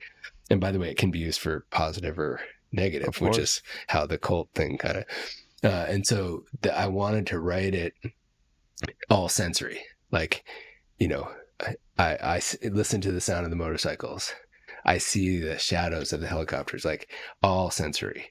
And then the breathe in, breathe out is again sensory. Like, okay, I'm feeling, scared, like control yourself, get a control of your own self, breathe in, breathe out. And then I'm walking into harm. From beginning to end, I think it's a perfect song. God damn it. I really do. I think it's one of the best songs I've heard in a long time. Oh, you're such a sweet man. I do. I think it's so good. Well, I actually spent, and I didn't Adam really spent finish. a lot of time. We all spent a lot of time on it. And the thing is, I kept, and I'll really credit Chris, because he was like, Adam, please do the song. And I was like, let me do this one thing for Chris. And the whole time I'm like, the song is never going to be good. Like, I am trying to squeeze blood from a stone, and there's no blood here.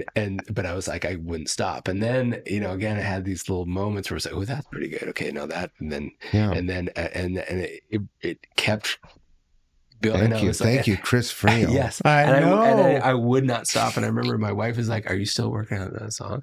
I was like, "Yes." Are you okay? Are you okay? Not there yet. It will. Yeah. I promise. I will unlock this. And so, anyway, it was a long journey, but it was at the end. I was like, the whole time I was not really loving it, and at the end, I was like, I did it. I was like, guys, like, we all said it. We're like, Kids is pretty good. Yeah, we like it. Because we were kind of trying to complete. And lead off single? Yeah, and then it ended up being lead off single. So it was like, it was a great outcome. But I'll tell a few more things because I saw coming to me. We made it through, again, it's like this journey. We're making it through the parts of the song to get, so we had the keyboard done. Yeah. And now we have the breakdown, which I just did all these spacey voices, which that came actually pretty easy. That was great. then we had to get out the end. Remember, it was a little bit flat for a while. And then Credo came over and was like, or even actually in the breakdown, you're like, hey, Adam, I want to come over. I got a guitar line. And then you came over and laid that. Oh, that's right. Yeah. You just out of the blue, like came over and was like, I got something to do. And that totally helped the breakdown and the outro. And then later you were like, I got to come over. Let's do a solo out. And then you that's right. Yeah. did that whole solo that ends the thing. Do you remember? Which was almost like a replacement sort of kind of vibe. And yeah, you can barely Jackson hear Brown. it in No, the I was mix. calling it Jackson Brown. Yeah, it felt like Jackson Brown at the end. They'll just jam it out. Sure. And I was like, we need a Jackson Brown, like and he came over. We did all these takes, and I just kind of barely put it in there, but it's part of what makes it great, because it's like it's ending, but it's also like kind of not ending. It's also beginning at the very end of the song because of that. Cool. I remember that now, and I think like the way that I work when I make that is like I just have the idea, and it is not a fully realized idea, and it's not a part. I don't practice it. I don't practice it. In fact, like the one solo that I like crafted at home before on this record got edited out of Shine On, right? And it's a great guitar solo. There's like a YouTube video, but it's like good. I know. It's like like it was my version of trying to be David Gilmour, and it's awesome. But it's like it's great. It just the problem is need it in the song. So, but what I normally do is like I got some little idea, and I'm like, if I'm in front of Adam and Cole, and I have the rock machine is fired up, then I can get there. Yeah. Well, the amazing thing go is there. you guys have played music together for 36 years. Yeah, a long time. Yeah. Insane. Like the three of you. Yeah. Right. And then you and Cole even longer than that. Longer, so 40 years. It doesn't surprise me that when like left to your own devices, what you come up with is great, but maybe doesn't work in the context of when you're all there and they're going, hey man, just be. Yeah. That's good. That's good. And like, I trust them. Like, I'm always trying to be like, can we make it a little more, let's make it perfect. And when they say, oh, no, stop, go back. Right. Then I'm like, I have learned many hard lessons to listen to them. And just blindly obey. Blindly obey. Like, oh, okay. You guys want it to sound like that. I could do that. And by the way, I'll say this, what's so great about the studio is because we have infinite undos. Right. Everyone just goes, deep breath. Control Z. Control Z. It's fine. Just try it. If you don't like it, I'll undo it. And we we end up using the first or the first one of the first five takes. There's definitely I've mapped the curve. You either take first or you take diminishing returns. Yeah. But it does. You either get lucky in the first one or you actually do rise, and about take 11, 12, 13 are the best, and then it just gets shit. See, he's science. He thinks about stuff like that. What do you guys accredit your longevity of being able to work together? What do you credit that to? Codependency, mutual respect, and I think that each of us, I mean, we know each other so well, and we have had our battles or whatever, and of course, and like we know each other's foibles, but it's the theme of this album. It's love. I mean, that's why we do this. And we love music. Yes, we love each other. Exactly. And the thing is, first of all, it's fun. Yeah, it's fun as hell. It's not a hard slog chore. So that's huge. And you're still getting your rock and roll yayas out there. Exactly. That got you off when you were 14. Exactly. We're still doing it. And we're getting results. When you do something and it sounds great, you're like, oh, that's cool. And that doesn't always happen with any other person. You know what I mean? No matter how good, I've played with lots of different great musicians and it doesn't always click, and so I think being able to do stuff and have it work out is like, makes you want to do it again. Has it occurred to you that at some point, every band ends, right? Yeah. Right. Has it occurred to you that at some point in your guys' lifetime, you might become the longest running band in Seattle. Oh shit! It's absolutely within the realm of possibilities. I mean, the Fastbacks are kind of making records still, but like not performing. Mm-hmm. You know, I have Young never Fresh thought, Fellows. Oh, the fellows. You know, that's a tough one to go past. Yeah, that's true because they start before us. I mean, people do have head starts on us. Yeah, there's some people with some head starts. Heart. Sure. Yeah. But let's keep it to this, to the 90s. Yeah. To this generation. This community of musicians. Yeah. This like they were like first wave. Yeah. Right? Yeah, true. 100%. Yeah. It's totally possible. I mean, you're probably in the running. There's thought about it that like way. probably only 10 to 20 bands that are still active. Yeah. We're probably in the top 5 or right? Right? That started and then in the 80s. Yeah. Yeah, there're not very many. It's a gift. And we do love each other, right? And like I thought you were going to ask, have you thought about when the band is going to end? I'm like, well, no. I'm going to keep, this is like. It's clear to me when I talk to you guys that that's not really even on the table. No, like I'm trying to always inspire these guys to do stuff. And then like we each will always have our seasons. Like I've been the inspiration for the last 5 or 6 years. Yeah. And at the start of it's Cole was the driver, right? And I mean, and Adam right now is the creative driver with all of the work he's done for production. I mean, and he's that is a labor of love for him. Like his studio is badass. It's amazing. Yeah. It's amazing. And he's really good at it, you know? So that like all of that is, I mean, and I got a million songs. Like the one thing is like, I can pick up a guitar and come up with some riff. Right. Right. And I don't know if maybe it's not better than anybody else, but that's just still good. That's just what I do. Right. And the filtering system that we have with Adam and Cole that's like a mutual filtering system. Adam doesn't do a lot of songwriting, but he does a lot of song arranging and editing. And Cole and I are just like, hey, check this out. This is going to be the song that saves rock and roll. Right. Or whatever. And then we go, nice try. Maybe nice try, Cole. Nice try, Petey. Nice try, Credo. Like not quite good enough. Right. So like when we tracked for this album, we have 16 songs tracked. Oh wow. Right. And we probably had another 30 songs that we could have worked on, but every one of them takes time. You know? Of course. And life also. Life. Yeah. It's fun. We'll this is, you open up the cupboard and say, oh, we got more meals to make, you know? Yeah. More meals to make. So the album came out last week? Yeah, last week. Last week? Yeah. Oh, Jesus. Incredible. Last week. You have good timing. A release show coming. October 11th. October 11th at Neumo's. Really excited about that. Imagine how smooth it would have gone if you guys just spoke. Imagine how weird it would be if you guys spoke in unison all the time. Whoa, we could practice that and really freak people sort out. of mind meld. Yeah. Nice. We love playing live too. I mean, we really enjoy it. Yeah.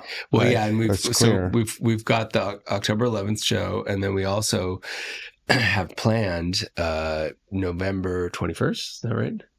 Yeah, November 22nd, I think. 22nd. Well, let me look at I think it's whatever. My phone's turned off. It's the Friday. And that's going to be an acoustic show. And so this is something we haven't really, maybe we've sort of done it some songs acoustically, but we're going to try to do this as like play close to the whole record if we can, acoustically with John Haig, who did all the string arrangements. So he's going to be there on keyboards and playing some piano and stuff like that. Yeah. So we're trying to. The one thing the place only holds 100 people. It's going to be that sleight of hand winery. Okay. And right down here. Yeah, we will. Tickets will be going on sale like during the record release show. Got it. Yeah. And there's only like 100 tickets. I see. So and then that will be pretty cool. our vinyl record release. So we're actually releasing vinyl. First time we never as Sweetwater have released vinyl. That's right. Only as SGM. Oh yeah, I guess we did do that.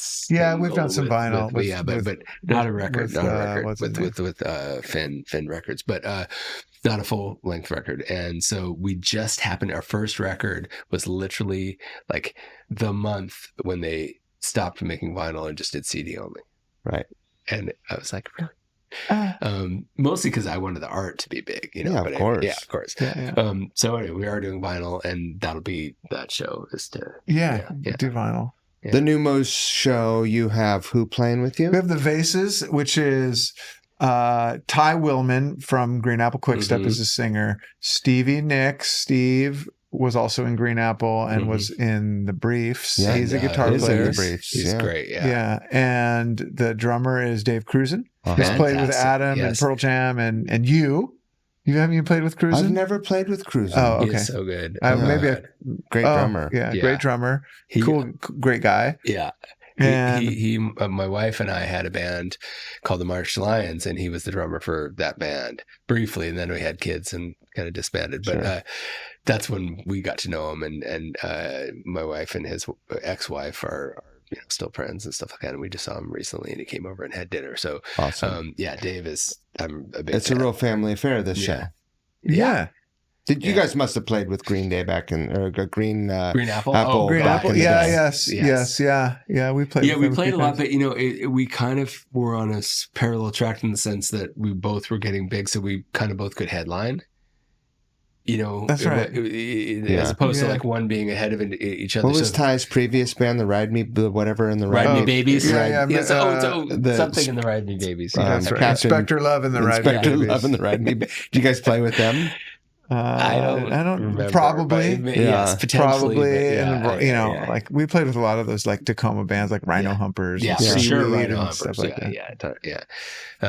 It's Rouse was part of that. Yeah, be a real family affair. Yeah. Oh yeah. Yes. And by the way, the Vases, we played another show with them in Tacoma. They are great, and they're really, really great. Like they have very good songs. I don't know how many songs I kind of knew, but I don't know how many. Was it the Airport Hotel? Yeah, Airport Tavern. Tavern. Yeah. Kick-ass venue, and they were great. That is a kick-ass venue. That's what I hear. Yes. Yeah. Get down there and rock out. I mean, it's an awesome place to play. And there was also a pretty great restaurant. Yeah, that's right. And we sold the place out, so we like that. Getting to have a real, from the outside, still, when I have seen you guys around town, like I haven't even mentioned this to you, I played in the Rockaroke band, and you got up and sang with us at a Microsoft party, and you did the Blondie song that you guys played when I came and saw you guys play at the Rock Candy, and I was starstruck. Color me, like really? I was just like barely holding it together. I was like, it was. That's so funny because I'm starstruck with you because of all the cats that you play with. No, I'm not kidding. I mean, for real. I'm not. My squire's next to famous people. Okay, whatever. It's true. We've seen the photos, so but I see the rocker. Yeah, but from the outside, that. like those first impressions are lasting impressions. Yes, and they're important, and they stand. Like still, when I see you guys, I'm like, holy shit, this is so awesome for me. Dude. But then, like getting to be close to you guys a little bit for this last while, like you are undoubtedly family, and it's not a surprise to me that you would build a show celebrating this record and have it be very familial. Mm-hmm. That makes sense. Yeah. And it's just the natural instinct. We're like, who do we know? Who's, got a band who would like to have the show? Who's our friends? Yeah, exactly. Yeah. Exactly. Yeah. And hopefully they sound good too, Right, of course. Yeah, hopefully they sound good. And we, Yeah.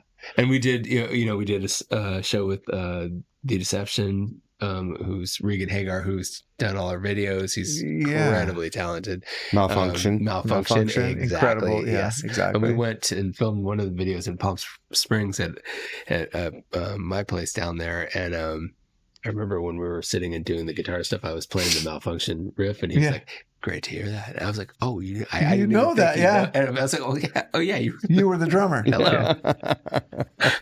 So funny. Celebration in the city. Yeah, that's amazing. it is a small town. So that's small world, exactly. Yeah, small world, small town. So and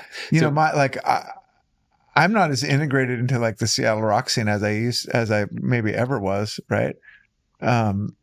Which is fine, but we do have our family, Right? So. Yeah. I mean, exactly. It's like, I don't know how much.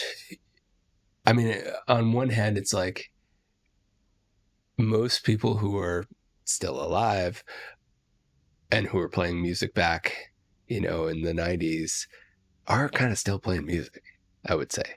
And it's because once you get hooked, it's it's the greatest drug. It's amazing. It is. And we've all tried all of them. Yes. Yeah. And it's still the best. It's the best. It's the one that's worth doing. Yes, it's so worth doing, right? It's so worth doing, and this is why we keep doing it. Like when we've had seasons where we haven't played as much or whatever. Right, sure. And Adam and I bonded on this. Like our drummer Paul, we had stopped playing for a while. I think it was when I had my first kids, and he was like, I got divorced. Let's get the band back together. And that's what Paul said. Yeah. And it's like, of course you get divorced, you want to get the band back together. And I think, I don't know who said it, but collectively our energy was like, okay, that's a lot of work. We would love to do a show, but that's not enough.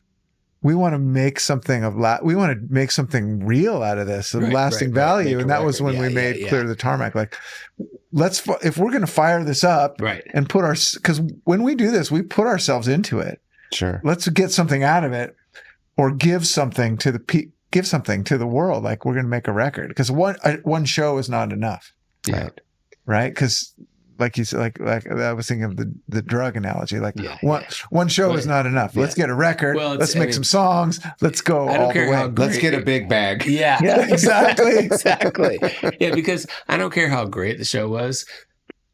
2 weeks later, max. You're like, it could have been 10 years ago. Yeah, exactly. Right. Ride the dragon. Yeah. Yeah, exactly. It's not 2 weeks after 2 weeks. But with the record, it's a little bit more legs. Yeah, the record, exactly. You can listen to it, or you can anyway. Do you guys, outside of November, like beyond November, do you have other plans to support the record?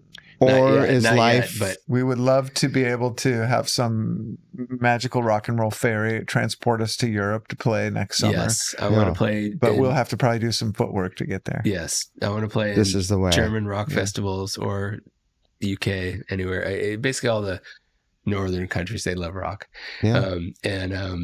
That would be amazing. Also, Spain loves the rock. Oh, okay. Spain, and there's a strong tie from Seattle to Spain. Let's go Spain then. Yeah. Forget what I said. Yeah. So there's probably some footwork that has to happen. There is actually no rock and roll fairy who's going to come down with a magic wand and tap us on the shoulder. We've been doing this long enough, but we actually have to do the work. Fairy, like a boat that would take us there. Yeah, exactly. Now I find by the time you get there, vacation's over. You got to fly back. You got to fly back. Yeah. Travel by boat. It's like we don't use any planes. We only travel by boat. We tour by boat. We skipped a whole section in the middle, and I know we're running out of time. What whole section? Like Super Friends? Like the 90s. Yeah. We just did 80s. And then blasted forward, which is fine, but 90s were great. The 90s were great, and and you guys went off and did some cool stuff all over America. Yeah, I mean, I think in my mind, one of the best parts about those days was actually the touring. I mean, we talk about making the records with this stuff, but like actually the tour. Going for 4 months and playing a show every single day, you get into a rhythm that is hard to replicate in any other, because you tour, like, you wake up, have breakfast, do whatever, like everything is getting you ready for that moment where the lights go on, you get on stage, you perform, and then it's over, and then you do it again. And something about, like, the fifth time, it's like, kind of interesting, like, well, we're doing that again. 7th time, whatever, 10th, 17th time, it's just your life. And that's a cool thing to be in. You guys toured with Alice in Chains. Yeah. But I swear, did you guys tour with Bon Jovi? No. No. Not Warrant. Shit. No, Winger. Winger. With you. Winger. Yes, that's what it and was. Saigon Kick. Yes. But this was like 93? Yeah, early. Yeah. 93. Yes. Yeah. You guys came back. We practiced in the same practice space. Okay. Yeah. You guys came back from, you would never remember this in a million years, but Or you guys maybe. came back and I didn't know you guys had just been gone. You know, Right, you were right, a presence there, and I was in it. I was a part of the Yeah, community. right, now. right, I was in a right. band, and I was like, "We're the same." We totally weren't. We are the same. Yeah. But I was like, "Where have you guys been?" And you said, "We've been on tour. We went on tour with Winger," and I was like, What? I know. "How was that?" That's what we And we were like that too. Yeah. but you looked square at me, and you were like, "It was fucking awesome. We played in front of people every night." Yes, we Yeah. did. And I was like, It's kind of cool. "Oh, right. Right. What am I Yeah. doing? Right. I am not." Because in my mind, I had moved on, like the 80s and Right. all that. It's Yeah, like, yeah. I know. well, we this were is not an psyched about the opportunity Winger to thing. play in Yeah, front of yeah, people, yeah, though. Yeah, exactly. No shade on exactly. Kip Winger. Yeah, I think yeah. Kip Winger's great. Yeah. But yeah, I mean that band was incredible. Rod Morgenstein, the drummer, was a drummer Jesus. for Kansas, right. right? And Reb Beach, a great guitar player. Yeah, he was. So we were fearful, or maybe we were nervous, or maybe we didn't have other opportunities. But this is my perspective. Adam will check me. I always felt like we didn't have either the guts or the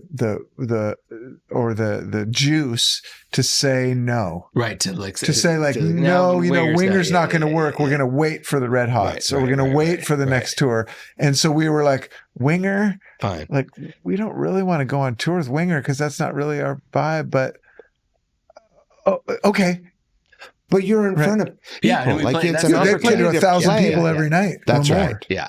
That's right. And it wasn't on the Winger, because the Winger tour was only like 30 days basically. Yeah, Right? something. Yeah. So that was a good chunk, but we did a 4-month stint, and that's when I got to I remember about 3 months into it, we were playing a show, and I was like, I got to the point where I was just looking around, and I was sort of like out of body, like looking at myself doing the show, and then sort of like checking out, the crowd and what's happening. But I'm singing, I mean, I'm performing the whole time, but I'm like up here. And that's when I was like, oh, this is what the good bands are living Yes. daily. Well, it's absolutely unconscious. Yes. Yeah. Right. Yeah, or super conscious. Yeah. And then and I felt like I was like, and maybe I'll do this, and maybe I'll do, and it was like this complete. It was and it only lasted, like, then the tour was over, Right. and I never got back there. Not to say I couldn't, Right. but haven't, since that moment. Yeah. But I felt a taste of it, and I was like, oh, this is how it feels. The to habit be. of performance is transformative. God, Absolutely. You said it They so should write a book perfectly. called Thank that. yeah. It's incredible. The Yeah. habit of performance is Habit. And it has to be transformative. habit. It has to be, because it took Ritual. it took for me like 3.5 months or whatever to get there. Yeah. I mean, like people don't say people say I'm going to go practice my instrument, Right. right? And Right. because practice is infinite, you can always get better. Yes. And our instrument is either our instrument or it's the instrument of our band. That's Right. We're going to have cool band thing. practice. Yeah. Here's We're what going to practice and keep here's what getting I better. think. I practice at home. Yeah. When I am in a room with people, unless we're writing, we're rehearsing. Yeah. Uh-huh. Interesting. You practice at home. Right. Practice, you shit at home. I see. When we're in a room Okay. together, because rehearsing is more like you come with it ready to play. that's And correct. we're just Yeah. replaying. When you it. rehearse, you're like, you are prepared with your part. Mhm. Everyone is prepared with Yeah. their part. And you make adjustments Right. together. Agreed. Yeah. Yeah. I guess what I was using practice in the more Yeah, of course. broad term, right? But we do call it practice, and maybe that's partially because I'm thinking this through. Some of what we do is rehearsal when we're getting ready for a show, which is rehearsing. Some of what we do is practice when we're writing.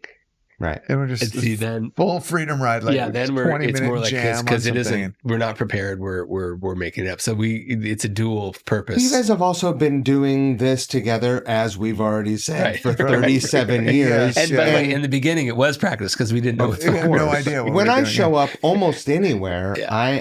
I'm always the new guy. Right. That's the role that I've taken on. Badass cat. So I learn the songs, I show up, and we rehearse. Yes. Yeah. But I never heard anyone split that because it makes sense. It is different. It's the way I've always considered it. And when people show up unprepared, I'm always annoyed. Yeah. Because I'm like, motherfucker, I did the work. Yeah, I'm a goddamn pro. Well, I did the work. Yeah. You did. What else about the 90s? Can you repeat what you well, it'll be on the thing, but the thing that you said of like, the habit of performance. The habit is transformative. Performance is transformative. Yeah. Genius. It is for the performance. Yes. It's transformative, right? Yes. And for even the performer. And for the performer. The first show is one thing, but the 21st show is an evolved, elevated thing. Yeah. If you're doing it right. If you're doing it right. Yeah. If you're fully in every single time, then you do pop up. Yeah. Like that Kiss story you told with Paul Stanley. Like we've been doing this for a little while. Yeah. We've been doing this for a little while. So true. The 90s for me were like, and that whole period was, in retrospect, I always felt like Sweetwater's a little on the outside of the grunge scene, even though we had plenty of success. More success than most people who picked up a tennis racket and played along to Kiss when they were 12 years old. Right. So thanks to the universe. Right. But we were never like that cool. Like we weren't Soundgarden, and the hipsters maybe didn't like us, but I liked us, and that's okay. Yeah. Right. Well, so I think we had a moment, which was like 95 or so, where we had Super Friends was out. We had Beat Yourself #1 on the radio. We had we outsold Michael Jackson Dangerous because our record came out the same day, and we outsold. So there was a record moment like right around that, and we were getting repeated #1 songs for weeks and weeks, and they would do the #1 countdown. That was like a thing. Yeah.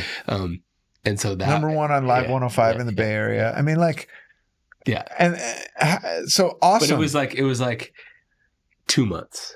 3 months. But there was a moment where we were legit, actually huge. I mean, in a region in our minds. No, legitimately. But then it didn't last. But I do remember 15 minutes is 15 minutes. Yeah, that's right. It was more than 15 minutes. We got more than 15. But here's the thing. And I remember there's a downside to that. Everyone is like, now, if you get famous, like it's such a hassle because you can't ever go outside. And I remember people saying that. And I was like, fuck you. I'll handle it. Like, I'll just give it to me. I'll be fine. Right. I'll be the judge of that. Exactly. You tell me what is bad and good, or I'll tell myself what's bad and good. But then I do actually remember I had a little taste of that, and it was worse than I expected. Again, this was during that little time period where we crossed it above the line. Two things happened. One, someone was calling my house, my apartment, and they would call, and I would be like, this is Adam. It's like, hey. So they would ask me all these questions. I'm like, who is this? Do I know?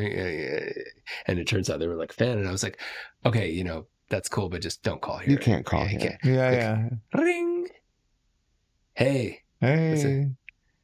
And let me tell you, you do this. It's creepy. It gets super creepy, and they won't stop. Yeah. And then I'm like, do I have to enlist my number? I called the phone company. Oh, we can't really do anything about it unless something's. And I'm like, wait, this fucking sucks. This is my actual life. Yeah. So that was real bad. And I had, my girlfriend's sister yelling at them.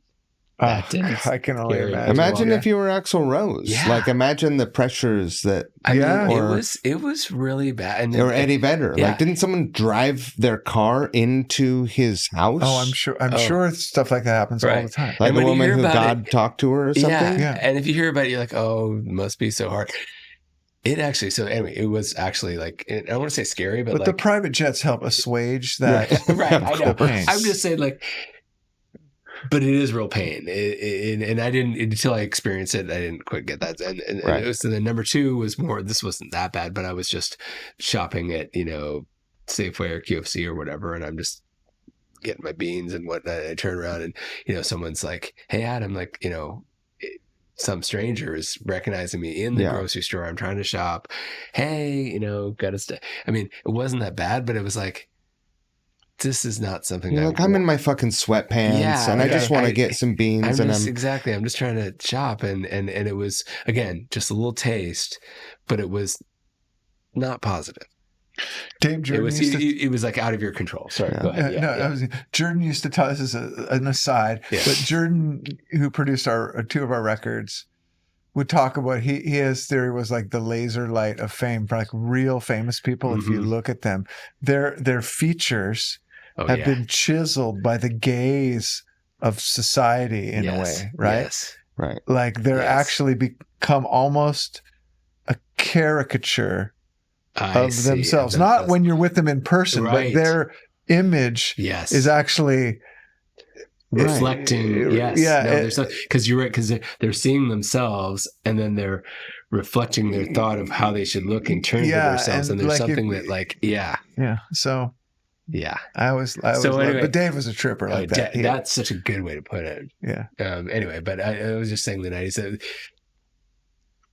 the whole fame thing is it was fun to have the taste of it. I think my life would actually be worse if I was famous. That kind of fame. Worse is hard to say. It would be highly different, and I'm not sure that I would, different people deal with pressure in different ways.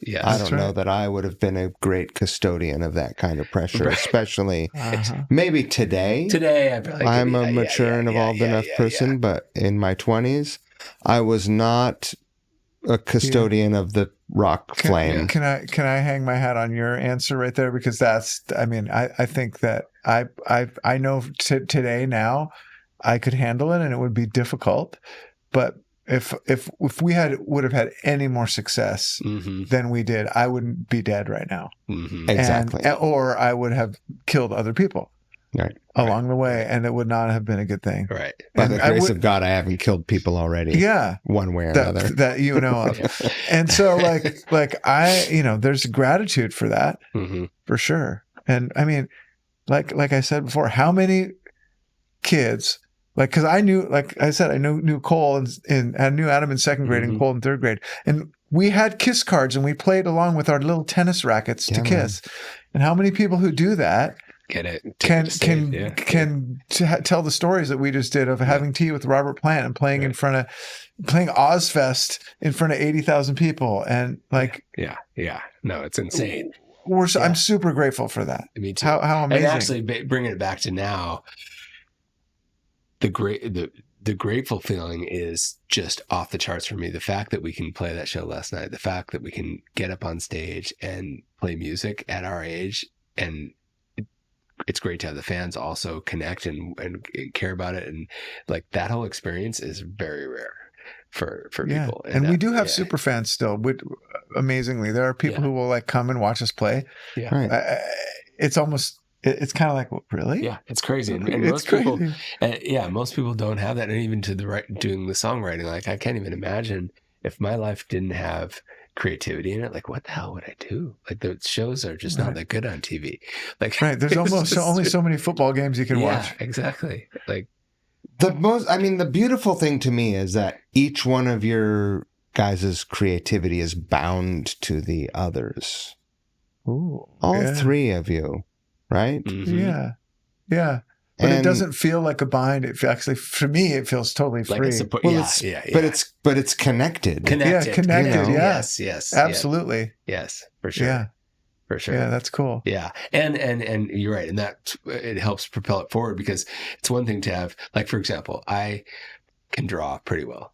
And pre-pandemic, I would do a 4-hour session every week.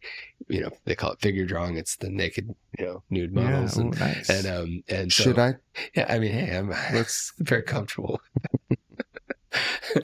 We start with a gesture drawing and then we go from anyway. But so I did that 4 hours a week, and it was great. And I loved it. I loved drawing, and I was super into it.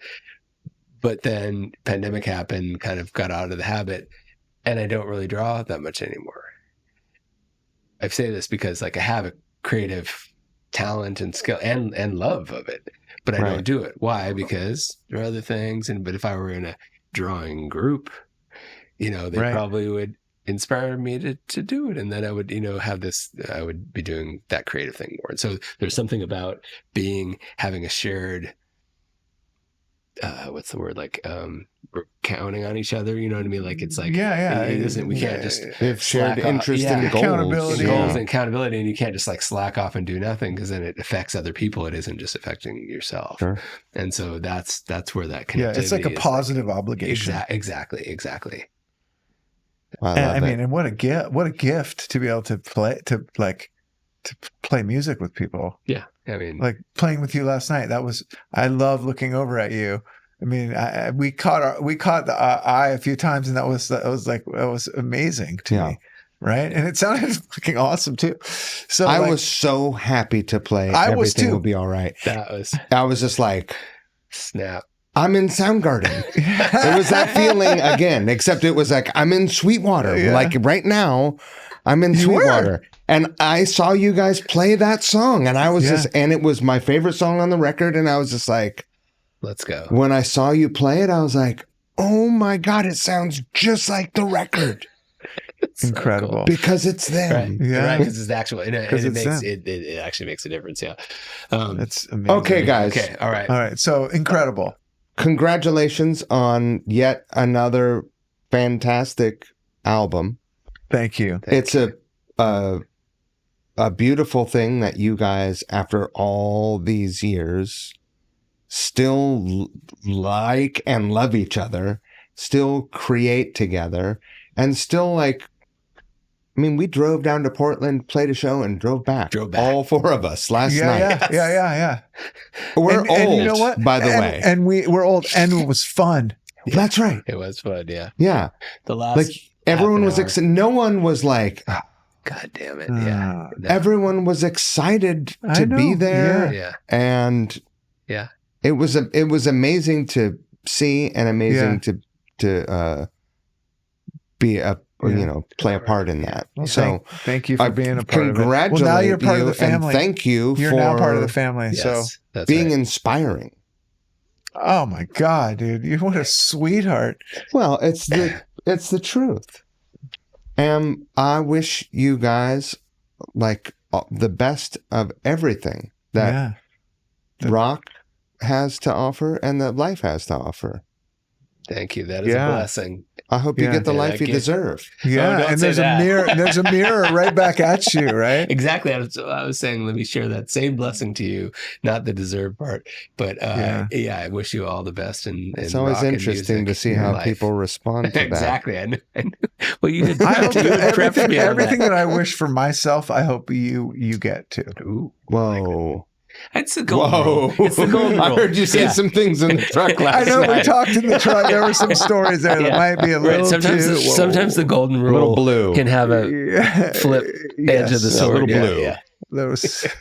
Well, you guys, thank you. I hope that the release show goes swimmingly. Thank you. Yeah. October 11th at Neumo's in Seattle. Yep. Shine On, the new record, available everywhere. Now. Stream it. Spotify, YouTube videos, Apple Music, iTunes. All of it. Bandcamp. Well, we're not there not yet. Bandcamp. No? We do have a website called www.sweetwaterrocks.com. Yeah, that's your portal to everywhere. Right. Yes. Just way to use some industry terminology. Yes. Yeah. All right. You guys, thank you. Thank you, Mike. Thank you. Thank you so much. Come on. Let's go. What did I teach you about hugging? What? The left side. Oh, what? Did I not teach you that? No, you hug left. Go the left arm over. Let me tell you left why. Arm over? What happens when your left arm is? What happens? Your heart's Your heart's aligned. Thank you for telling me that. I beautiful. did not. I Is did that not know like that. where did you talk about industry terms. You know who